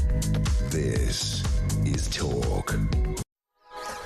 Welcome back. I'll read some messages out later. Got lots and lots praising Alex Phillips. Good to be back with her. I'll read a few of them later on, but let's, in the meantime, before we go to break, take a couple of calls. Let's go to Cambridgeshire first and talk to Chris. Hi, Chris. Hi, Kevin. Starmer and Trump. Yep. I prophesied when Trump first got elected back in that Starmer would use him against himself, that he'd deliberately upset him and use him as an excuse to turn to Europe. And I believe he's doing exactly that. I think it's a very interesting point. I'm not sure Starmer's actually that clever. I think in his mind, he thinks he can somehow be best buddies with Europe, which is what he really, really wants, and also keep some kind of close relationship with Donald Trump. Well, good luck with that. That isn't going to happen. Trump in the end will make Starmer choose. Is it America or is it Brussels? Yeah. And if Starmer chooses Brussels, we're in trouble. I want to know, Chris, what is he's sitting down right now for dinner with 27 EU leaders. He's the only leader there who isn't from the European Union. He's the first British Prime Minister to attend this event since we left the EU, since Brexit. Yeah, and I bet he's loving every moment. Absolutely. I think it's a sort of fetish. And that's what it's all about. He's always dreamed of this, hasn't he? Sitting down in Brussels with his lords and masters from Europe. That's right, and that's what it's all about. It's the attention. And he's getting that attention because he's upsetting Trump. He's being loved by all the people in Europe, and he's getting exactly what he wants. Yeah. I mean, there's no money in Europe either. I mean, look at the economies of France and Germany. There's nothing there for us at all. Yeah. In fact, disaster. Yeah, why is he over there sort of talking to the sclerotic old EU where economies are crashing left, right and centre? Why is he not in Washington talking to America where the economy is soaring, the country is booming and there's an air of dynamism about the place? Why is he not over? He would have to eat humble pie and he will never do that. Yeah, I mean, your initial thesis, Chris, that he's trying to play, he wants I still believe he's deliberately doing it. Do you think he's that clever? You think he's that clever? No, he's that stupid. He's that arrogant. He's that arrogant and deluded. He believes that he can. I know. Well, he is a very incompetent man, so he's not going to... Whatever he wants to achieve, he won't achieve it. The people around him, he doesn't see reality. No, he doesn't. He doesn't. He's living his dream. He's living his dream right now because he's sitting down being lectured by all those other EU leaders telling him that Brexit's been a disaster for Britain. It hasn't, actually. But Chris, very good call. Thank you very much. Call me again. Chris in Cambridgeshire. And before we go to break, quickly, let's talk to my friend Mark in Watford. How you doing, Mark? Yeah, not bad, mate. Yourself? I'm all right. Starmer. Yeah, absolute hypocrite. When I think back to the COVID days of Partygate and all his clamouring for Boris about misleading the House, etc., it's just done the same thing. He's got to go. I know. Well, I mean, the story here is, I mean, I'm fascinated by the fact that he wasted money on a voice coach. I mean, what did she do? Much good. What did she teach him? How to do a seamless Kenneth Williams impression or something? Because that's what he still sounds like. I'm Keir Starmer. So whatever she taught him, he should get his money back because he still sounds like a sanctimonious parochial priest talking very slowly. In fact, he sounds worse now than he used to in the past. So I'm intrigued by that. But as you imply, Mark, this was Christmas Eve 2020 when I do believe none of the rest of us were allowed out of our homes. And he's getting this woman, Leonie Mellinger, to come and see him at Labour HQ and getting her a special key worker pass to voice coach him about how to deliver his response to Boris Johnson's leave deal. They're absolutely stupid. And what saddens me more is there are actually people on the air this evening on Jeremy Carl's show saying they think he's a good man, doing a good job, and will never change in this country while we've got stupid people dictating stupid left-wing ideology. And it's just not doing this country any good. He's allowing to get away with whatever he wants because there's no media that's going to challenge him in the same way they challenged the Tories. And we just need somebody now to get a grip on things and do what they're doing in America. Somebody take the bull by the horn, say enough is enough, get this rubbish out and get us going in the right direction again, because we're certainly not going to do it with him cozying up to Europe. And I don't know where to start with him, whether it's when he was Director of Public Prosecutions or lying to the public or hypocrisy or his voice. You just don't know where to start. Well, he's betraying this nation. He's betraying the democratic vote of the British people right now.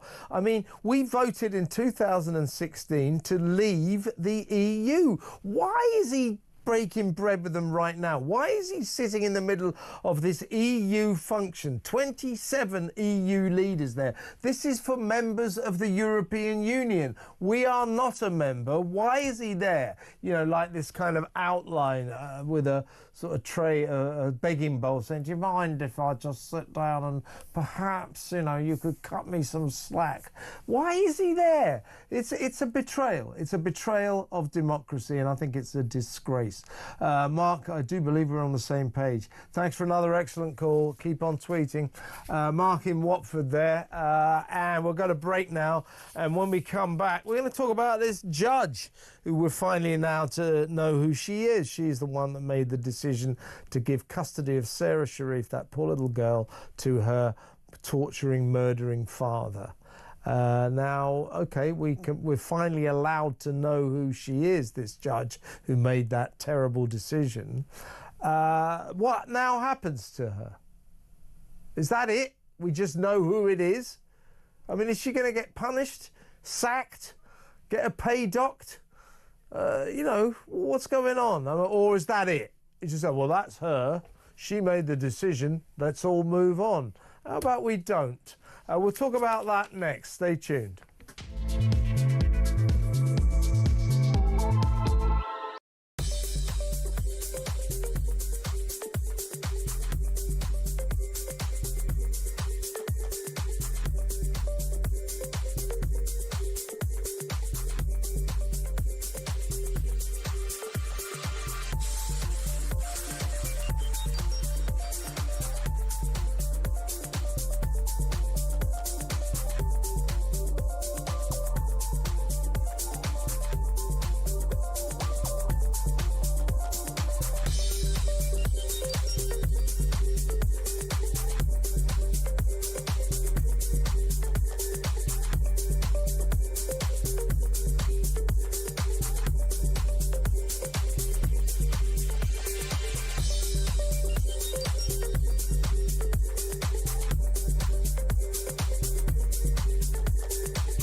Every time the Prime Minister goes abroad, which is quite a lot of the time, he gives our money and our powers away and seems to take leave of his senses. I'm very worried going to Brussels, he's going to give away all sorts of concessions simply to get talks. It's always the EU strategy. Hang tough, make Britain submit, and then say, well, maybe we might find a crumb from the table after you've sent us a full meal. Yeah.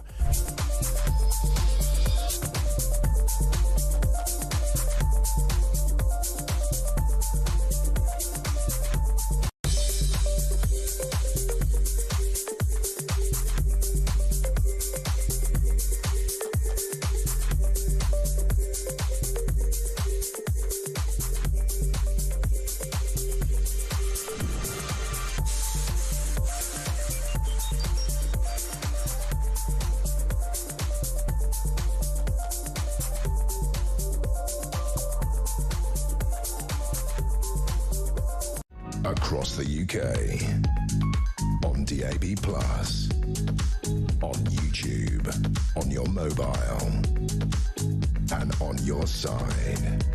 This is Talk. Welcome back. Now, you remember the case of Sarah Sharif, the poor little girl who was beaten to death, tortured and beaten to death by her awful father and his equally awful partner. The poor little girl, I believe she was 11 years old when she met her maker. Now, the point is that the family court, in a series of hearings, made pretty bad decisions about this kid, and one of which was to give custody of Sarah Sharif to her father. His name was Irfan Sharif, and her stepmother, Bainash Batul. They're both serving life now, quite rightly. Irfan Sharif had a big background of violence, and this was all referred to the judge in question. The judge in question at the family court was told that Sarah and her siblings were not adequately supervised, that they had unexplained injuries, and that social workers had to ask for the children to be taken into care. They said concerns about the family dating back to 2010, even before Sarah was born, have been a matter of record. So we weren't allowed to. So this judge who made this decision, that was a bad decision. I think we can say that. It was an appalling decision. It was a wrong decision. She effectively handed this poor little kid into the custody of her father, who went on to torture and kill her along with his partner.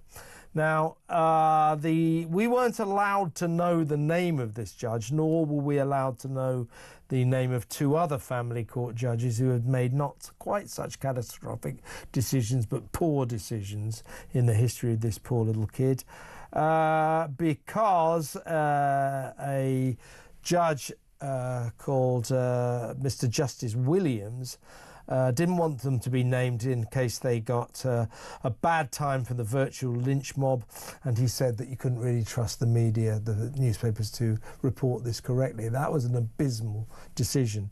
Several media outlets, including the Daily Mail and the BBC, to prove that organisations from all sides of the fence were equally outraged. This is a question of transparency. The public has a right to know. Justice must be seen to be done, not only be done.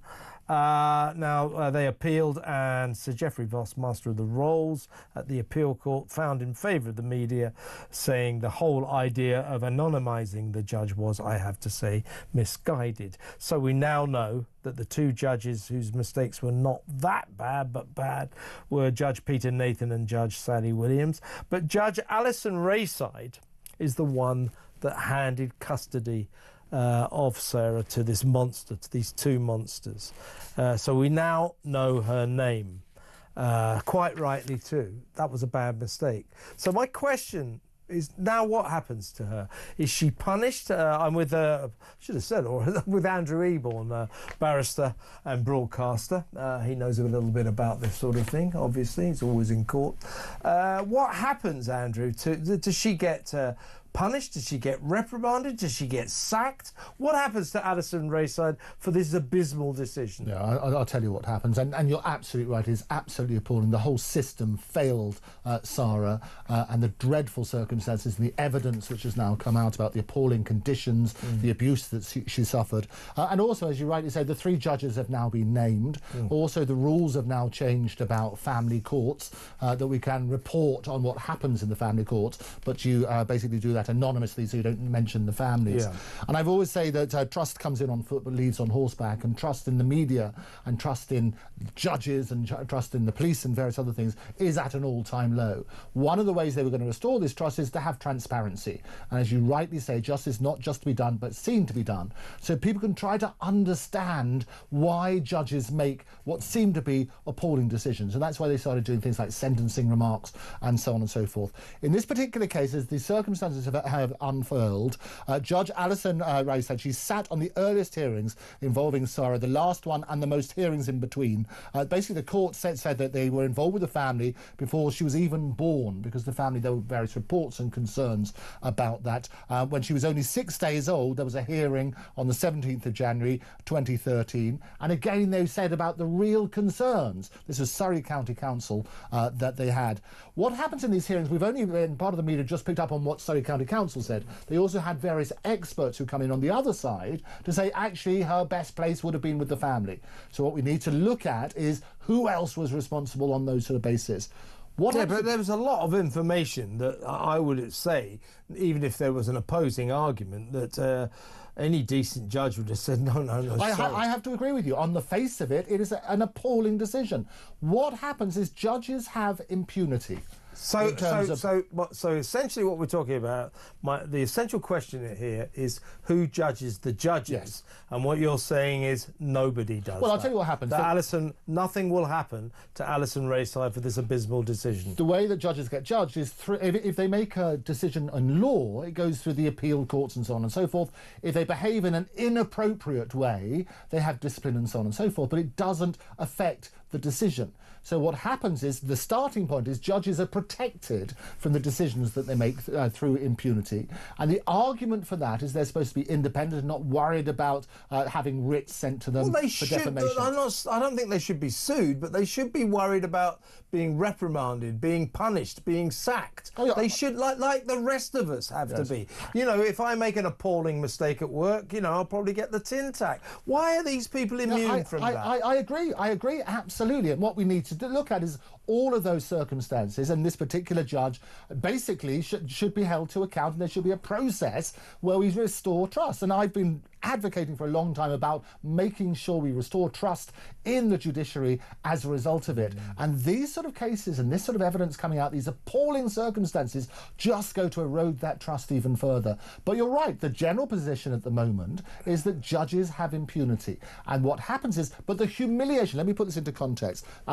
Basically, if they make a decision, you have a right to appeal, and it's humiliating for the judges to have an appeal going against them. But in terms of personal integrity, that's Mr. Justice Williams. But he was concerned. By the way, he should be punished as well. That was an abysmal decision to actually anonymise the events in court. And even the Master of the Rolls, as you rightly said, he said it was nonsense. You have to have transparency. We've been campaigning for this all along. But the reality is exactly that. So what's going to happen is we need to look. There are further questions to be asked. Why did the professionals recommend to the judge that she could be looked after still by her parents? And they don't get immunity.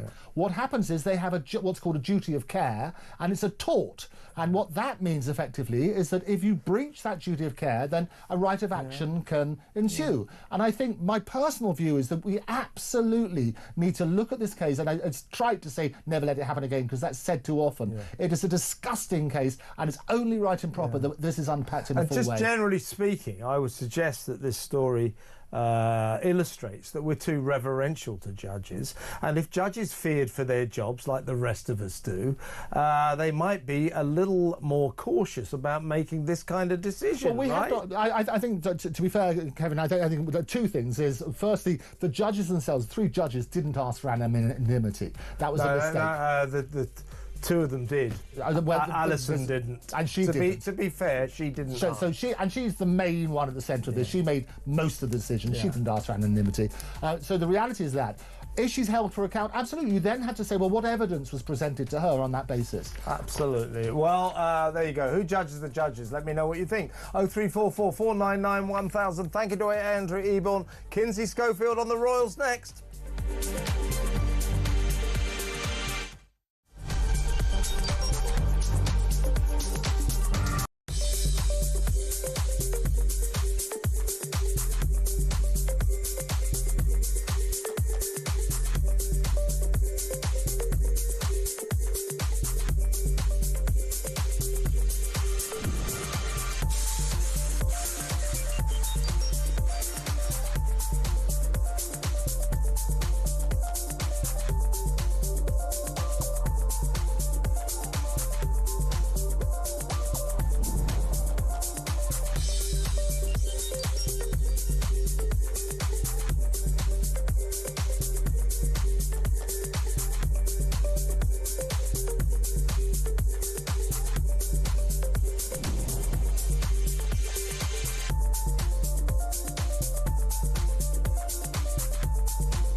across the UK, on DAB+, on YouTube, on your mobile, and on your side. This is Talk.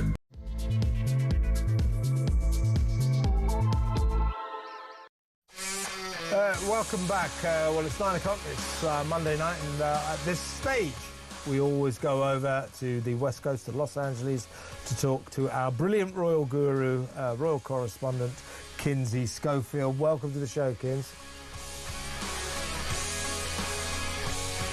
Is she not there?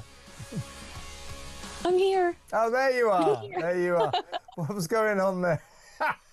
I think I just introduced you a bit early and shocked everybody. But anyway, it's good to have you there. Now, first of all, Kinsey, let's talk about, well, obviously, Meghan and Harry. Now, interesting stuff. You and I have been discussing now for about 2 solid weeks the fallout from this extraordinary 8,000-word article in Vanity Fair magazine, which basically... no ifs, no buts, says that Meghan is the bullying boss from hell who terrifies all her staff. And that's about the 3rd time she's received some very serious bullying allegations. So basically everyone is saying, hey, the problem with Meghan is she bullies her staff. Whether or not it's true, everybody believes that now. Now, Harry and Meghan, who are obsessed with their image, obsessed with publicity, for a long time now have been pursuing this strategy that it's best if they don't appear together. They appear solo, separately to each other. I mean, they briefly were together when they went down to the LA fires recently. How did that work out for them? Not very well, really. People disgusted by their photo op appearance in the fire-ravaged remnants of poor old LA, calling them disaster tourists and tragedy vultures, and so on and so forth. So they didn't like grief grifters, so nobody liked that. But that was one of the very few appearances they've made together for a long, long time now, best part of a year, because their image masters, their image makers said, look, you know, people prefer you on your own. Anyway, that hasn't really worked out. They're still getting an avalanche of negative publicity every single day. They're still finding out from the public that the public don't like them very much. So we're hearing now that there's another volte-face that they may go back to appearing together, that they've got a new strategy, a new tactic, and it's back to togetherness for Harry and Meghan when they appear in public. So that's a bit of a change of direction. That's right. We expect Harry and Meghan to both be at the Invictus Games. That's coming up next week in Canada. And the idea is that there's going to be this renewed focus on the Sussexes as a couple, as a brand, showcasing them as a family, is what one source told The Express. Now, I disagree with you a little bit. I think that Meghan recognizes that Prince Harry gets glowing coverage when he's by himself. But when she walks a red carpet alone, she is utterly destroyed over how frivolous and, shallow her pursuits seem compared to Prince Harry, who actively supports these charities, most of which he's been involved with since he was a teenager or a young man. So I believe that it's a two-parter, that Meghan loathes the negative press that she receives when she's solo, and that it's that really damaging claim in the Vanity Fair article that Meghan Markle would have the audacity to shop a potential post-divorce book. Well, to clear the air there, we have got to look like a united front. So this is a report saying that they're still working with Ashley Hansen, one of their last employees to leave under the Sussexes a full-time position. She's created her own firm, and it's Ashley's guidance that they should look more united and together, prioritize joint appearances, because that could potentially, according to Ashley, improve their image. It says it was important for the Sussexes to appear together. When it comes to the Invictus, it's such a worthwhile event, and they want their children to continue this campaign once they're gone. So, trying to make Invictus more family friendly, but at the end of the day, I suspect that the ultimate objective for Meghan was to try to get some of Prince Harry's positive press, try to bask in his glow, because he does. Even you and I talk about him differently when he's solo. Yeah, well, he's fifth in line to the throne. He'll always be a star. She's just a wannabe. Maybe that's what she's trying to sort of get, prosper in the royal glow of his international superstardom or something. But in terms of publicity strategy, or the various strategies, I mean, Meghan is now becoming like a whirling dervish. It's like, no, us appearing together, it doesn't work. Let's appear solo. Oh, wait a minute.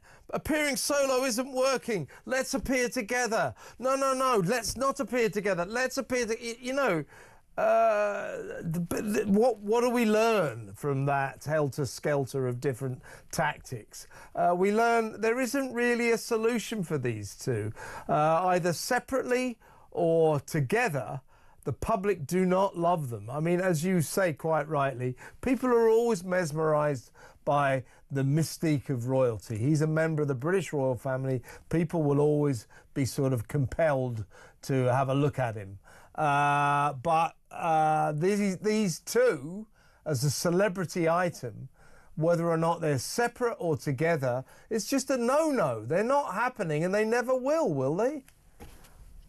Yeah, well, I think I'm glad you brought up the bully allegations, because I think they're relevant to this article, or to this incident, or to this issue. If Meghan Markle had ever acknowledged the hurt feelings of her former employees, I do believe that people would be more likely to inevitably forgive her, maybe. But the fact that she is so defiant and says that this is some huge campaign to damage her image, international campaign, and these are two litigious individuals that threatened to sue Valentine Lowe, never sued Valentine Lowe. Tom Bowers, the royal correspondent of the Times, yeah. Yes, who initially released the bully allegations right before the Oprah Winfrey interview. Tom Bauer writes about bullying and revenge. Tom Quinn's written about it, The Hollywood Reporter, Vanity Fair, and these two litigious individuals have not sued. They didn't even sue. We haven't even seen them sue yet over this book rumor, which blows my mind. If that is incorrect information, and you can sue Vanity Fair and build yourself a 17th bathroom in your Montecito mansion, aren't you going to do that? So I think that Meghan's refusal to acknowledge other people's truth, it's all about her truth.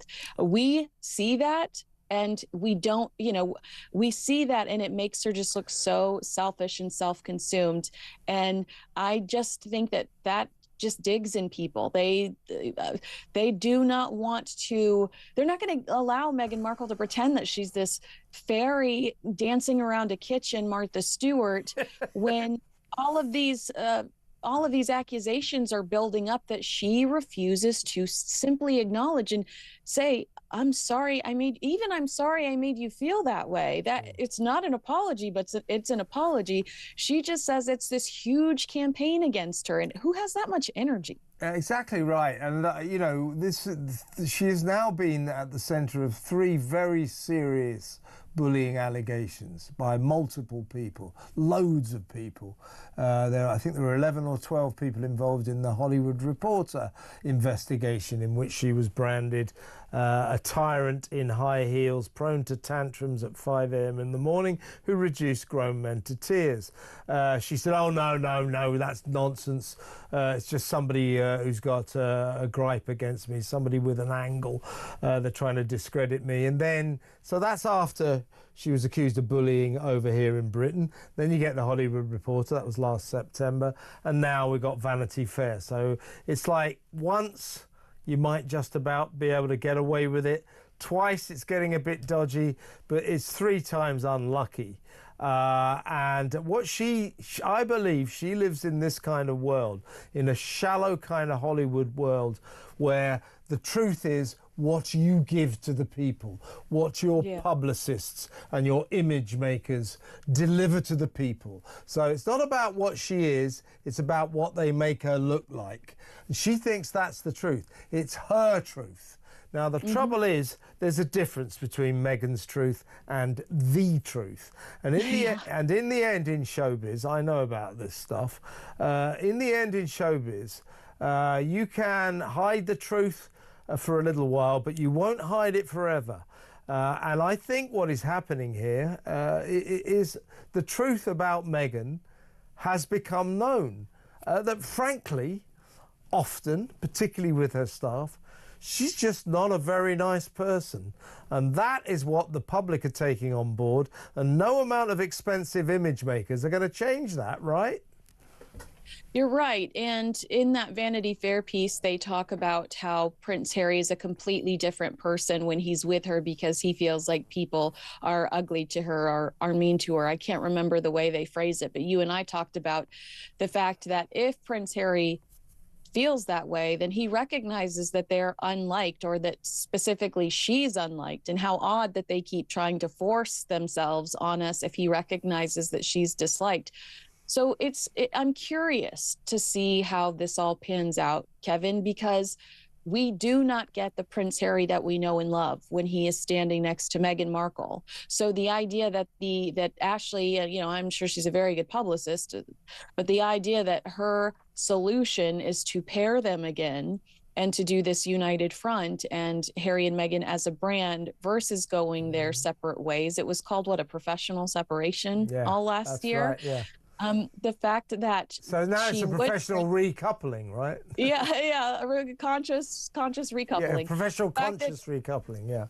Exactly. The fact that Prince Harry's now going to be standing next to her, we're going to get that agitated Harry back. We're going to get the Harry that is, claiming near catastrophic car chases, who is just annoyed with the world. And again, that hurts their overall brand because we don't like that Harry. No, we don't. Let's talk about Harry generally. Now, earlier in the show, Kinsey, I had Niall Gardner on the show from Washington, and he is the director, he's the boss of the Heritage Foundation, who've been pursuing this long case against Harry, or rather the case to see what Harry put on his visa application to live in America. They want to know, did he admit his drug use? If he did admit his drug use, which he wrote about in Spare, cannabis, cocaine, magic mushrooms, then what's he doing in America? You're not allowed into America if you're a drug user. If he didn't admit it, in other words, if he lied on his visa application, that's a federal offence. And even Donald Trump has indicated that would mean he'd have to be kicked out of America. If he lied on his visa application, that essentially makes him an illegal migrant, and we know what Donald Trump thinks about them. Now, in terms of that, and the fact that the people of Montecito have made it pretty clear, particularly in the Vanity Fair article, that they're sick of this too. They're sick of them. One neighbour said they are the most entitled, disingenuous people on the planet. They moved away from England to get away from the scrutiny of the press, and all they do here is to try to get press in the United States. Now, the people of Montecito, they are billionaires, they're superstars, and they don't like publicity. They live in Montecito to avoid photographers, to avoid all this sort of thing, and they believe that Harry and Meghan, with their pretty obvious courting, pursuit of publicity, are spoiling the privacy of Montecito. So I'm wondering whether or not they might not live in Montecito for too much longer. Well, that's a tough situation because, you know, to your point, Harry and Meghan claim they moved to Montecito because they wanted to be around the elite because they feel they are the elite, but they want the privacy that this elite had. The Rob Lowe's, the Oprah Winfrey's, the Orlando Blooms that lived in this area before they moved in. They wanted that privacy, and what angers the neighbors is that, okay, not only are all eyes on Montecito, California now because you moved here, but you're creating a brand around our secret little space. American Riviera Orchard, Meghan acknowledges that she has named American Riviera Orchard after her neighborhood, which is ironically what's got her all tied up with trademark issues, because the trademark office is like, well, that's a place, so you cannot have that name. But, you know, you are exposing your neighborhood by branding your lifestyle company around it, by shooting in a neighbor's house your reality show for Netflix. And so Montecito, the neighbors are angry because she talks out of one side and does the other. You can't say that you're here because you like the privacy and you like feeling like you've escaped from the chaos of LA and bring the chaos of LA into the neighborhood as you shoot at someone else's house for your Netflix reality show. You can't say, oh, Montecito is this hidden city, this hidden gem, and then brand an entire lifestyle website and product around this hidden gem. So they're angry because they feel like, hey, she just got there. That's like me moving to London and being like, hey, I'm Kinsey, UK. I don't know. But, you know, she just got there. She grew up she grew up like down the street from Sunset Boulevard.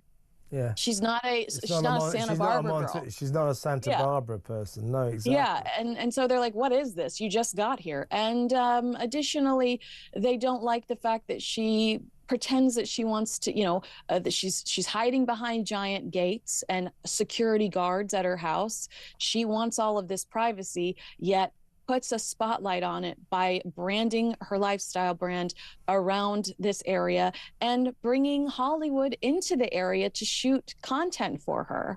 I think the neighbours are right. You know, these two, we want privacy, we want privacy. They spend half their time with their publicists and their image makers, and they don't want privacy, they want publicity, but they want it on their terms, and they're working out, they're learning late in life that actually not even the greatest celebrity actually gets publicity on their terms. You've got to ride with the punches.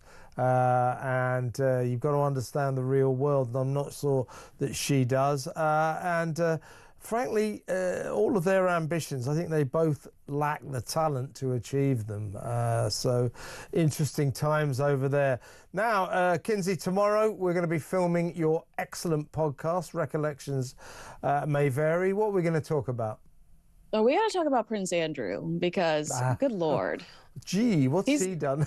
No, he's given us a few more headlines over the weekend, and I thought we were done with him. So we'll talk about that for sure. We certainly will. It turns out that he lied to Emily Maitlis when he said he'd cut off all contact with the convicted paedophile Jeffrey Epstein. He hadn't. Sent him an email after they met in New York to say, we will play again soon. What is that all about? I dread to think, but I look forward to talking to you about it, Kinsey. And what a pleasure to talk to you tonight. Kinsey Schofield there, over there in LA. Now, we're going to go to break now. I should have explained earlier that we're going to take your calls for the rest of the show. I'm going to read some of your messages. Most of them are full of wild praise for Alex Phillips. She's great, isn't she? So I'll read a few of those, read a few of your messages generally, and we'll take your phone calls, and we'll go all the way way to 10 o'clock. And just before 10 o'clock, Petri Hoskin will be in to tell you what she's got lined up for your entertainment from 10 p.m. until 1 a.m. So much still to come, and mostly it's all down to you. So the floor is open. You can ring 0344 499 1000. What are we going to talk about? I know. Let's talk about Keir Starmer's disgraceful betraying of the Brexit vote. Why is he sitting down right now with 27 EU leaders who are crowing about how Brexit has been a disaster for Britain? Well, it's been a disaster for them too. Their economies are all in the toilet. Our economy, in the toilet though it is actually doing better than theirs. So Brexit hasn't been a triumph because we haven't seized the opportunities, but it hasn't been a disaster. And why did Keir Starmer spend money on a voice coach? What was that all about? And shouldn't he be reprimanded for what looks like a blatant breaking of the COVID rules on Christmas Eve 2020 when he invited a voice coach to Labour HQ to tell him or to teach him how to respond to Boris's leave deal?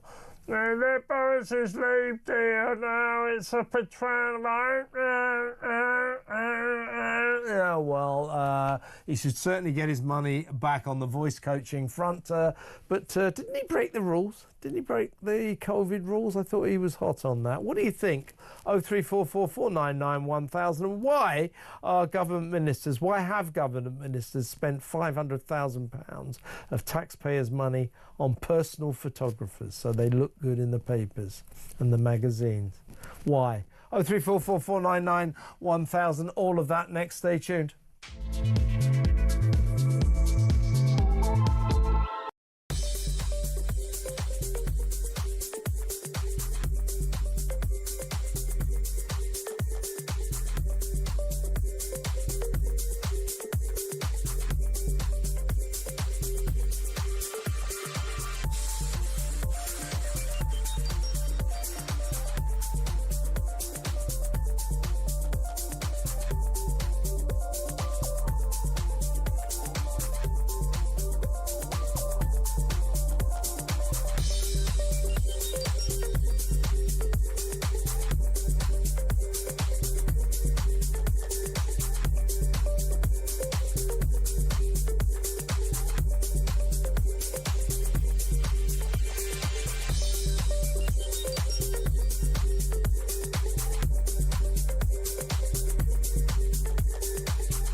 Every time the Prime Minister goes abroad, which is quite a lot of the time, he gives our money and our powers away and seems to take leave of his senses. I'm very worried going to Brussels, he's going to give away all sorts of concessions simply to get talks. It's always the EU strategy.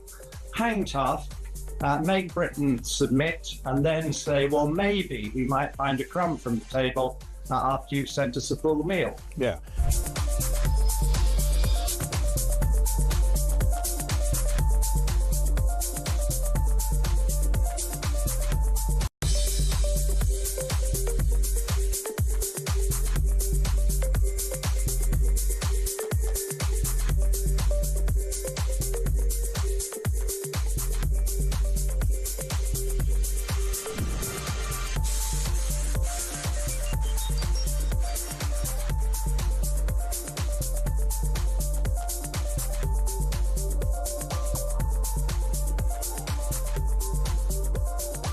across the UK.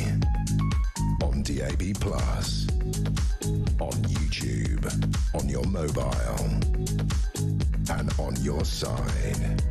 This is Talk.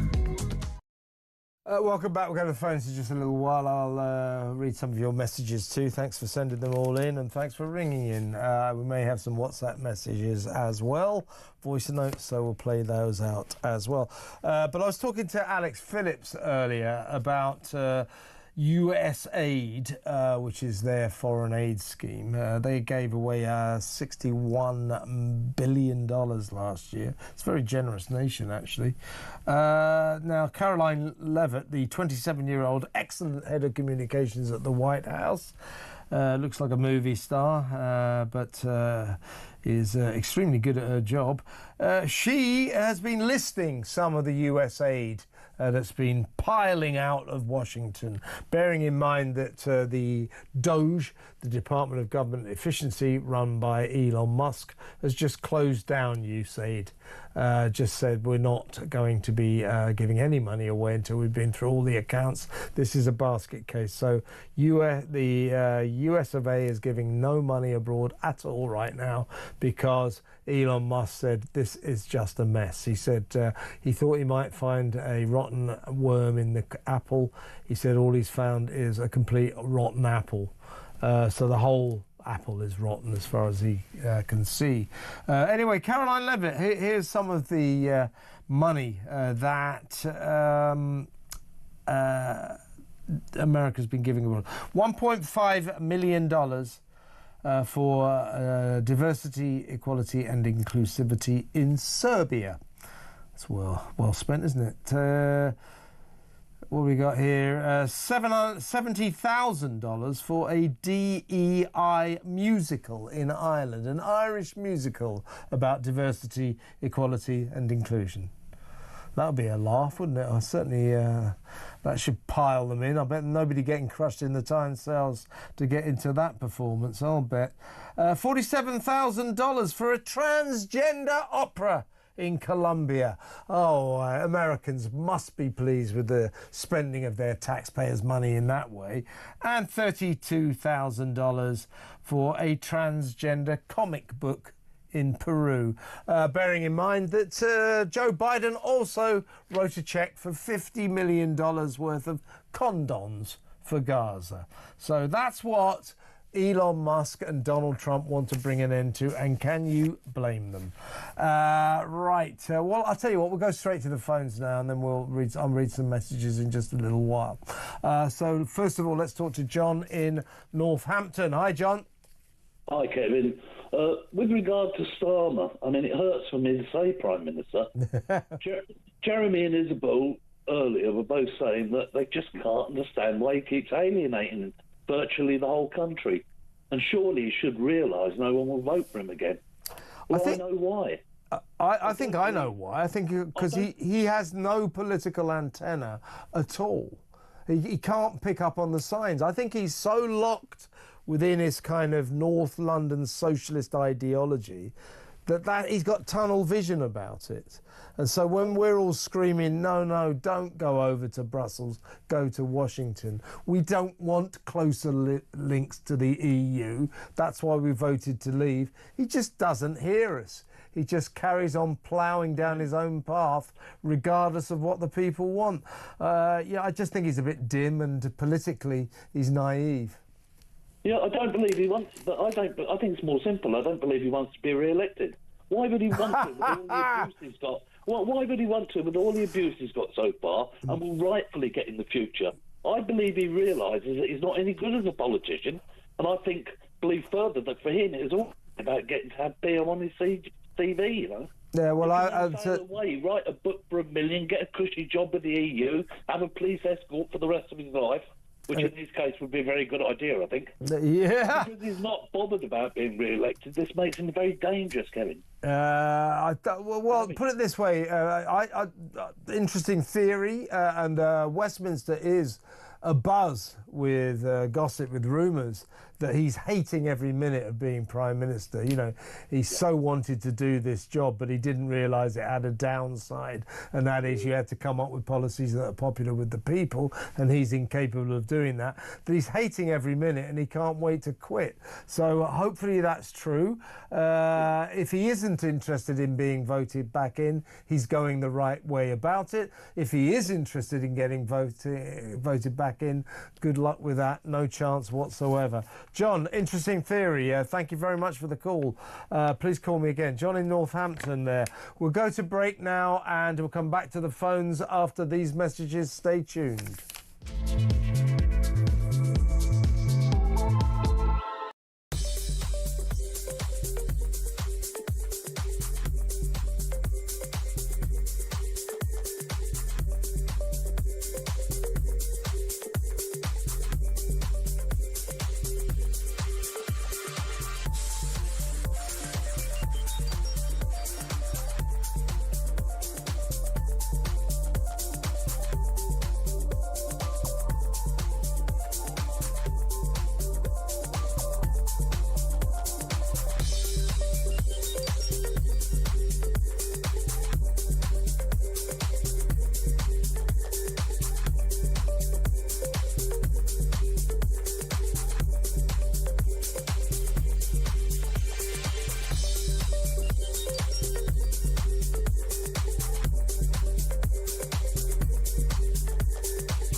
Across the UK, on DAB+, on YouTube, on your mobile, and on your side. This is Talk. Welcome back. Couple of messages. This is from Gaz. Hi, Kev. That fool Starmer will or has sold us down the river. He should go. He has sold us down the river already, and he certainly will, Gaz. You're right about that. Stuart says, I'm horrified that Prince Harry might be deported. We don't want him back. Yeah, a lot of people saying that. Haven't you, this is from Ernie, haven't you got to have a criminal record for taking drugs to ban you from the States? Well, yeah, exactly. You don't have to have one, but if you have one, it should ban you from the States. No, you don't have to have a... No, it's not about criminal records, Ernie. It's about whether or not you've ever taken them. If you've got a conviction, that'll put you in trouble, but they want to know, have you taken drugs? Question is, did Harry... It's not about whether or not you've got a conviction. It's about whether or not you've ever... taken them. As Natasha says, hi Kev, we don't want Prince Harry back. And Chris says, if Harry took those drugs, how did he stay in the army? As you can't stay in the armed forces if you're taking drugs. Well, to be fair, he didn't say he was taking drugs while he was in the army. So that's not exactly right. Yeah, Simon Dickinson makes a good point. £500,000 for photographers, for cabinet ministers. That is heating for over 1,600 pensioners this winter. Very, very good point. Here's one from Andy. Alex Phillips, you are brilliant. A round of, and then he's got lots of clapping emojis there. And this is from Ernie. The only reason Starmer's party wants to go back into Europe is not for the benefits for Britain, because there aren't any. They don't care about joining the customs union or trading with them. All they want is their gold-plated pensions. Well, I don't think that's true. It's not their pensions. They want to go back in. It's like a religion for them. It's a religion. They get their gold-plated pensions whether or not we go back into Europe. So that doesn't really hold water. John Reimer, Alex is on fire tonight. There's no praise for me. It's all for Alex. Probably correctly. The breaks obviously done a lot of good. We must realise all two-tier Starmer wants to do is be... what we must realise all 2 tiers Starmer wants to do is he's done 2 of them, which is he's been head of the Crown Prosecution Service and Prime Minister, using his new job for photo around the world, spending as much as our money as he can, and so on and so forth. Yeah, he's risen without trace, hasn't he, this guy? And he's risen without talent. What is he doing there? He's ruining our country. And Johnny says mysteriously, what is voice coach code for? Great show. Thanks, Johnny. What is voice coach code for? 03444991000. Let's go back to the phones. Let's talk to John in Brighton. Hi, John. Hello, Kev. How are you, mate? I'm all right. What, you want to talk about the NHS? Yeah, well, the NHS, I think is going to be a busted flush. No, it isn't. It's not going to be. It already is and has been for many a long year. Yeah. I mean, how on earth is a doctor supposed to say to somebody you are overweight if they can't use the words obese, fat, alcoholic, smoker, and all the rest of it? It's a bit like the Network Rail thing, you know. Oh yeah, you can't use the word passengers and things. I mean, it. do you know? You know. The thing is, Kev, I thought you was a sheep. Yeah. You know. So what we're going to get is with the use on platform 4. Please wait for 15 minutes. Hey, how did they work that one out? Look, if you read George Orwell's 1984. Newspeak. And what is the purpose of reducing the language, of extracting more and more words? It means that the people can't formulate their thoughts. So a full language is power to the people. You reduce that language, you stop them being able to use the key words, and you take power away from the people. That is what this government is in the process of doing, and that is what organisations like the NHS are in the process of doing, and it's extremely worrying. Yeah, I agree with that entirely. I mean, you could not agree less with that. I mean, the way we're going, Kevin, we're going to be talking Morse code or something, or some sort of spy code. Well, I was saying to John, I was saying to Professor Carol Sakura earlier, who's an eminently sensible man lost in the madness of the NHS. He's a very senior oncologist. I've heard him on. Yeah, he's a great guy. He's a great guy, and he talks common sense.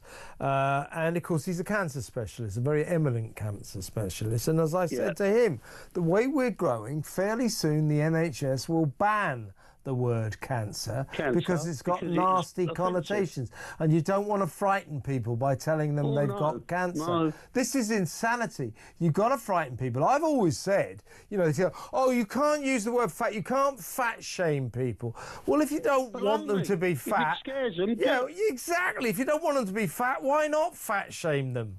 Yeah, might help, right? I mean, it's like people say to me about alcoholism. I say, well, you know, at the end of the day, if somebody's drinking too much, you say, you're an alcoholic, get yourself sorted.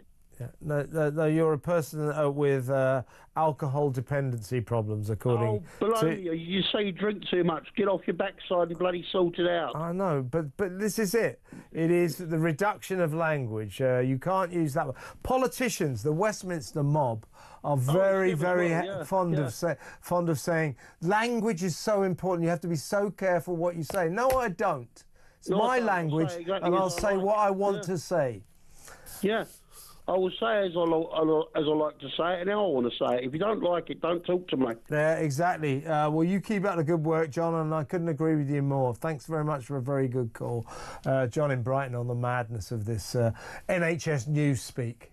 You can't say diabetic, but you can say person with diabetes. You can't say smoker, but you can say person who smokes. Who cares? What's the difference? It's mad how they say, oh, well, you know, if you say smoker, you're completely defining that person as if there's nothing else about him. I don't care. I don't care. Who cares? Just help him give up or her give up. Help Fatso get slimmer. Call her fat or him fat. If that makes him get slimmer, them get slimmer. Good. Get Fatso slimmer. Why don't they have that campaign for the NHS? If you're a fatso, go on a diet. I'll try that one. See, they'd reel back. Oh, how could you say that? You know, I'd be criticised. A disgusting thing to say. No, it's not. Get real. This is the real world. Common sense. Come on. If somebody's fat, call them fat. And indeed obese if you want to. Let's go back to the phones. Let's go to Manchester and talk to Stephen. Hello, Stephen. You voted Remain, did you? I did. I'm not one of these that are going to phone you up and give you grief. But by the way, my favourite artist, slightly challenged, might be a boy. Hang on, Stephen. There's something wrong with this line. We're going to have to improve. We'll come straight back to Stephen. We'll make a line, get a better line. In the meantime, I've got some WhatsApp voice notes to fill in. Here's Rob on Starmer.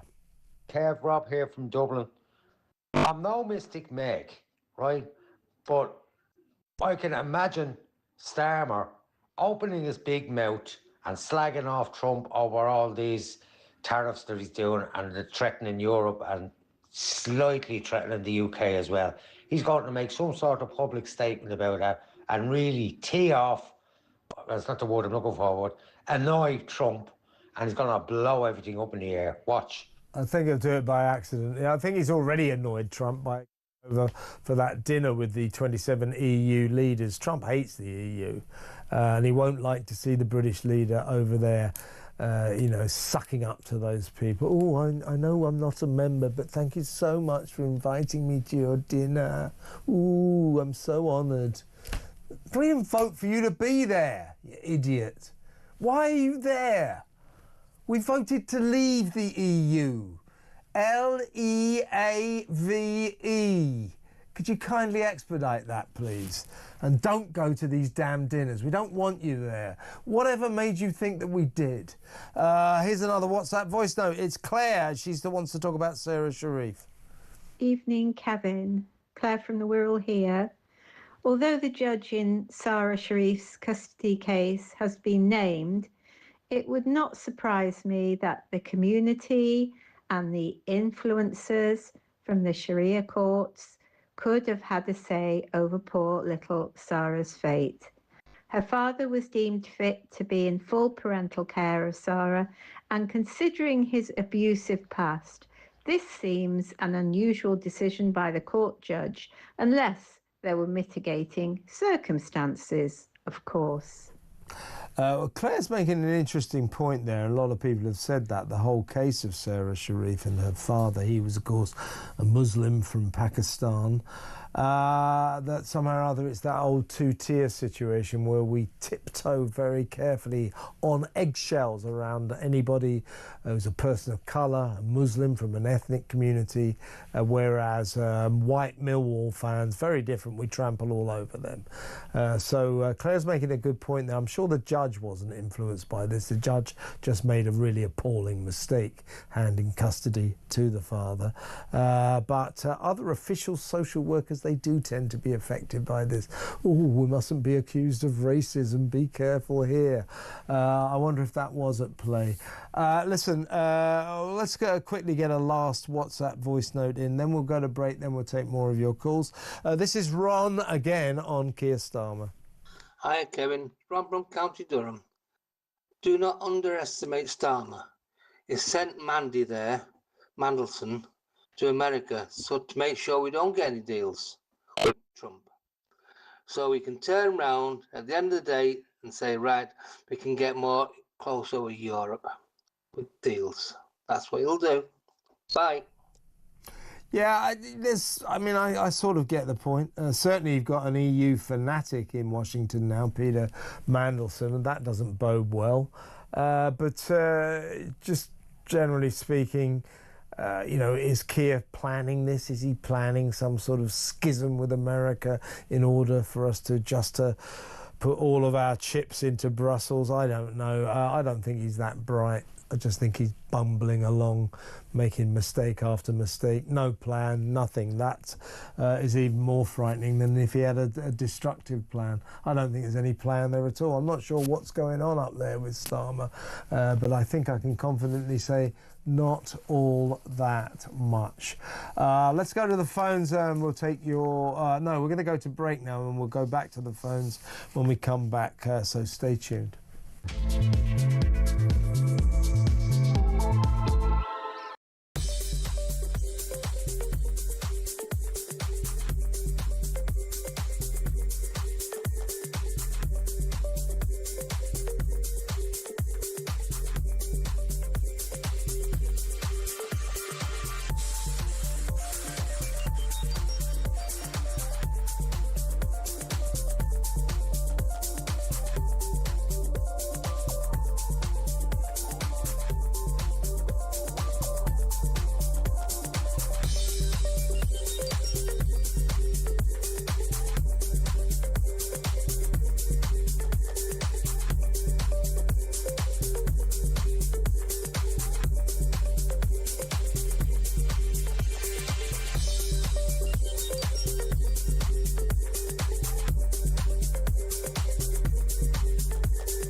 Every time the Prime Minister goes abroad, which is quite a lot of the time, he gives our money and our powers away and seems to take leave of his senses. I'm very worried going to Brussels, he's going to give away all sorts of concessions simply to get talks. Yeah. It's always the EU strategy.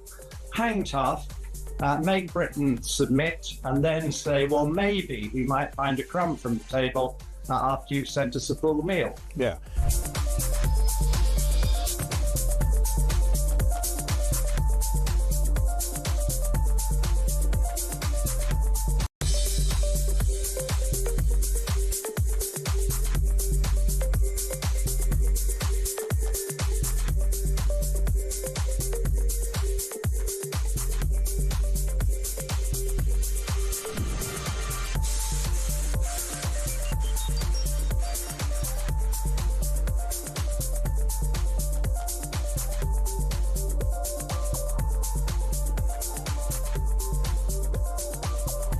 Across the UK, on DAB+, on YouTube, on your mobile, and on your side.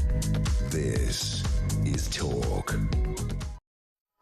Welcome back. This is from Ali. He said, did taxpayers pay for Starmer's voice coach? No, I don't think they did, to be fair, Ali. That would be the Labour Party. They were in opposition then, so it was the Labour Party wasting its money on coaching that awful, ridiculous nasal voice. Fixing the foundations. He's incurable, isn't he? There's nothing you can do about that. So Steve says, Starmer's lessons could pay dividends for him. I just think if they remake the classic film The Plank, he's got a shoe-in to play The Plank. Absolutely right. Let's go back to the phones. Don't forget, Petri Hoskin will be in just a few minutes to tell you what's going to happen between 10 p.m. and 1 a.m. in her show Nightlife. So she'll be in a little while. In the meantime, let's go up to Manchester and talk to Peter. Hello, Peter. Hi, Kevin. Thanks a lot for having me on. Pleasure. What's worrying me is the damage that this party are going to do to the country in the time that they've got left. Going to do. I think they've already started the ball rolling on that. But yeah, it's going to get worse. I mean, if you think about it, what have we had in that so far? 8 months. I mean, 8 months of catastrophe, and we've got 4 years left of this. I mean, it doesn't bear thinking about, does it? They need someone like the newspapers to put a thing together to find out how many people would want to vote them out before they do and more damage. Well, we're not going to get the chance, Peter, for 4 years. There's no way. I'm afraid electorally, the people of this country made their bed, and now we've got to lie on it. There is nothing we can do. If you go back years before when the Tories took over from the Labour Party, they left a massive debt to start with. So what's the hypocrisy that they're going on with now? They started this years ago, this mess. Yeah, but you see, in terms of this government we've got, we are stuck with them. There's nothing we can do. The only way we get an election is if Keir Starmer decides to hold an election, and he ain't going to do that anytime soon because he knows he'd lose. So he will not call a general election until the very last moment. It's possible we might get rid of him as a leader, but Labour are going to be here for 4 years. You cannot reverse electoral decisions unless the person you voted into power decides to have another election. You see what I'm saying? The trouble is when any government get in, they come up with new laws that, have to put in the manifesto will probably be voted down. Yeah. Well, manifestos are always lies now anyway, so it is a tragedy, but we are stuck with this lot. And as you said at the beginning of this conversation, Peter, I mean, God knows what this country is going to be like in 4 years' time, but it does not bear thinking about. But I take your point, Peter. Very nice call. Thank you very much. Call me again. Peter in Manchester there. Let's go to Les in Cheshire. Hello, Les. Hi, Kev. How are you doing? I'm all right. You want to talk about Starmer's voice coach? Let me tell you about the real hypocrisy of this government. Okay, Keir Starmer and his voice coach. Okay, given the meltdown over his speech coach and the media, as well as certain MPs now going after him for a breach of COVID rules, I anticipate that his defence over such is that Christmas Eve fell on Thursday, the 24th of December 2024. All right. I believe he will state in his post in PMQs on Wednesday this week that day was a working day, having observed all the restrictions on distance rules, and the far right is stirring up more division in society. But you said 2020, didn't you? Because that's when it was. Yeah, 2020. Yeah. And that was on Thursday. Well, but I mean, Christmas Eve is always a working day. Well, Christmas Eve, well, no, not in my book, it isn't. Well, it is. It is a working day. It's officially a working day. Well, it's a working day, so it's a working day for him then. So let me educate you further, okay? Well, I need some education, so go on. Yeah, Keir Starmer's an atheist. Is he? Yeah, he is. He doesn't believe in Western values and Christianity because he's an atheist. I don't think not being an atheist is not against Western values. I don't think. Well, maybe not. But he's an atheist. He doesn't believe in Christianity. He's an atheist. Well, no, it means he doesn't believe in God and therefore doesn't really believe in religion. Lady Alexander Starmer is Jewish. Yeah. And the Jewish community don't celebrate Christmas. Yeah, but who do you think might dominate? They got kids. They'll celebrate. They'll celebrate Christmas. Don't worry about that. And his lovely wife educate their children on their Jewish heritage. Well, I don't know how they educate their children on Jewish heritage. I don't know about that. It's shown all over Google and all over Wikipedia. Well, that doesn't make it true, Les. It doesn't make it true, trust me. To be fair, he doesn't talk about how he educates his kids or what he does with them in terms of religion. But I do think it's weird that he's having voice coach lessons on Christmas Eve. But that's another issue. Good call, though, Les. Thank you very much. Good to talk. Les in Cheshire there. Let's go to Belfast and talk to David. Hello, David. I've got one word on my notes here. It says Trump. Is that what you want to talk about? I don't know, because we've got two similar guys here talking. Trump, yeah, he lays it on the line, where Starmer's smoking mirrors. You know, Starmer, he brings in rules and then throws in hand grenades like cutting army pensions, bringing in AI and hotel support and council tax raises, just to get away from the rape gangs that he's hiding from, that he didn't do anything about. Well, yeah, I mean, he's got a lot of questions to answer with the rape gangs. Totally agree. He was Director of Public Prosecutions from 2008 until 2013, in charge of the Crown Prosecution Service. And during that fairly long period, how many members of rape gangs were prosecuted? Oh, I know. None. Zero. Zilch. He didn't prosecute anyone. So he's got some questions to answer there. You know, I do think there is something slightly deflecting about him in terms of, you know, he tries to cover up for some of his mistakes in the past. But going forward, it's going to get worse, David. It really will. Good point, though, David. Thanks for calling. Call me again, David in Belfast. Petrie's in the studio. Hello, Petrie. Hello, Kevin. How was your weekend? It was lovely, thank you. Was it? Yeah, it was a very quiet, laid back. Those are my favourite, actually. Yeah. Well, listen, we're heading to Canada. Because what, you and me now? Yeah, you and me now. Let's go. First class. First class all the way. Trudeau's works paying. for me. Yeah. Anyway, go on. Sorry, yeah. seriously. We're heading to Canada because we've now heard that Trump is going to delay those tariffs by 30 days. But I do wonder what it is that Canada can give Donald Trump that he wants. Now, maple syrup. The Mexicans, obviously, they've given 10,000 troops and all of that, but what can Canada give? So we're going to be talking about that and whether Canada really does want to be the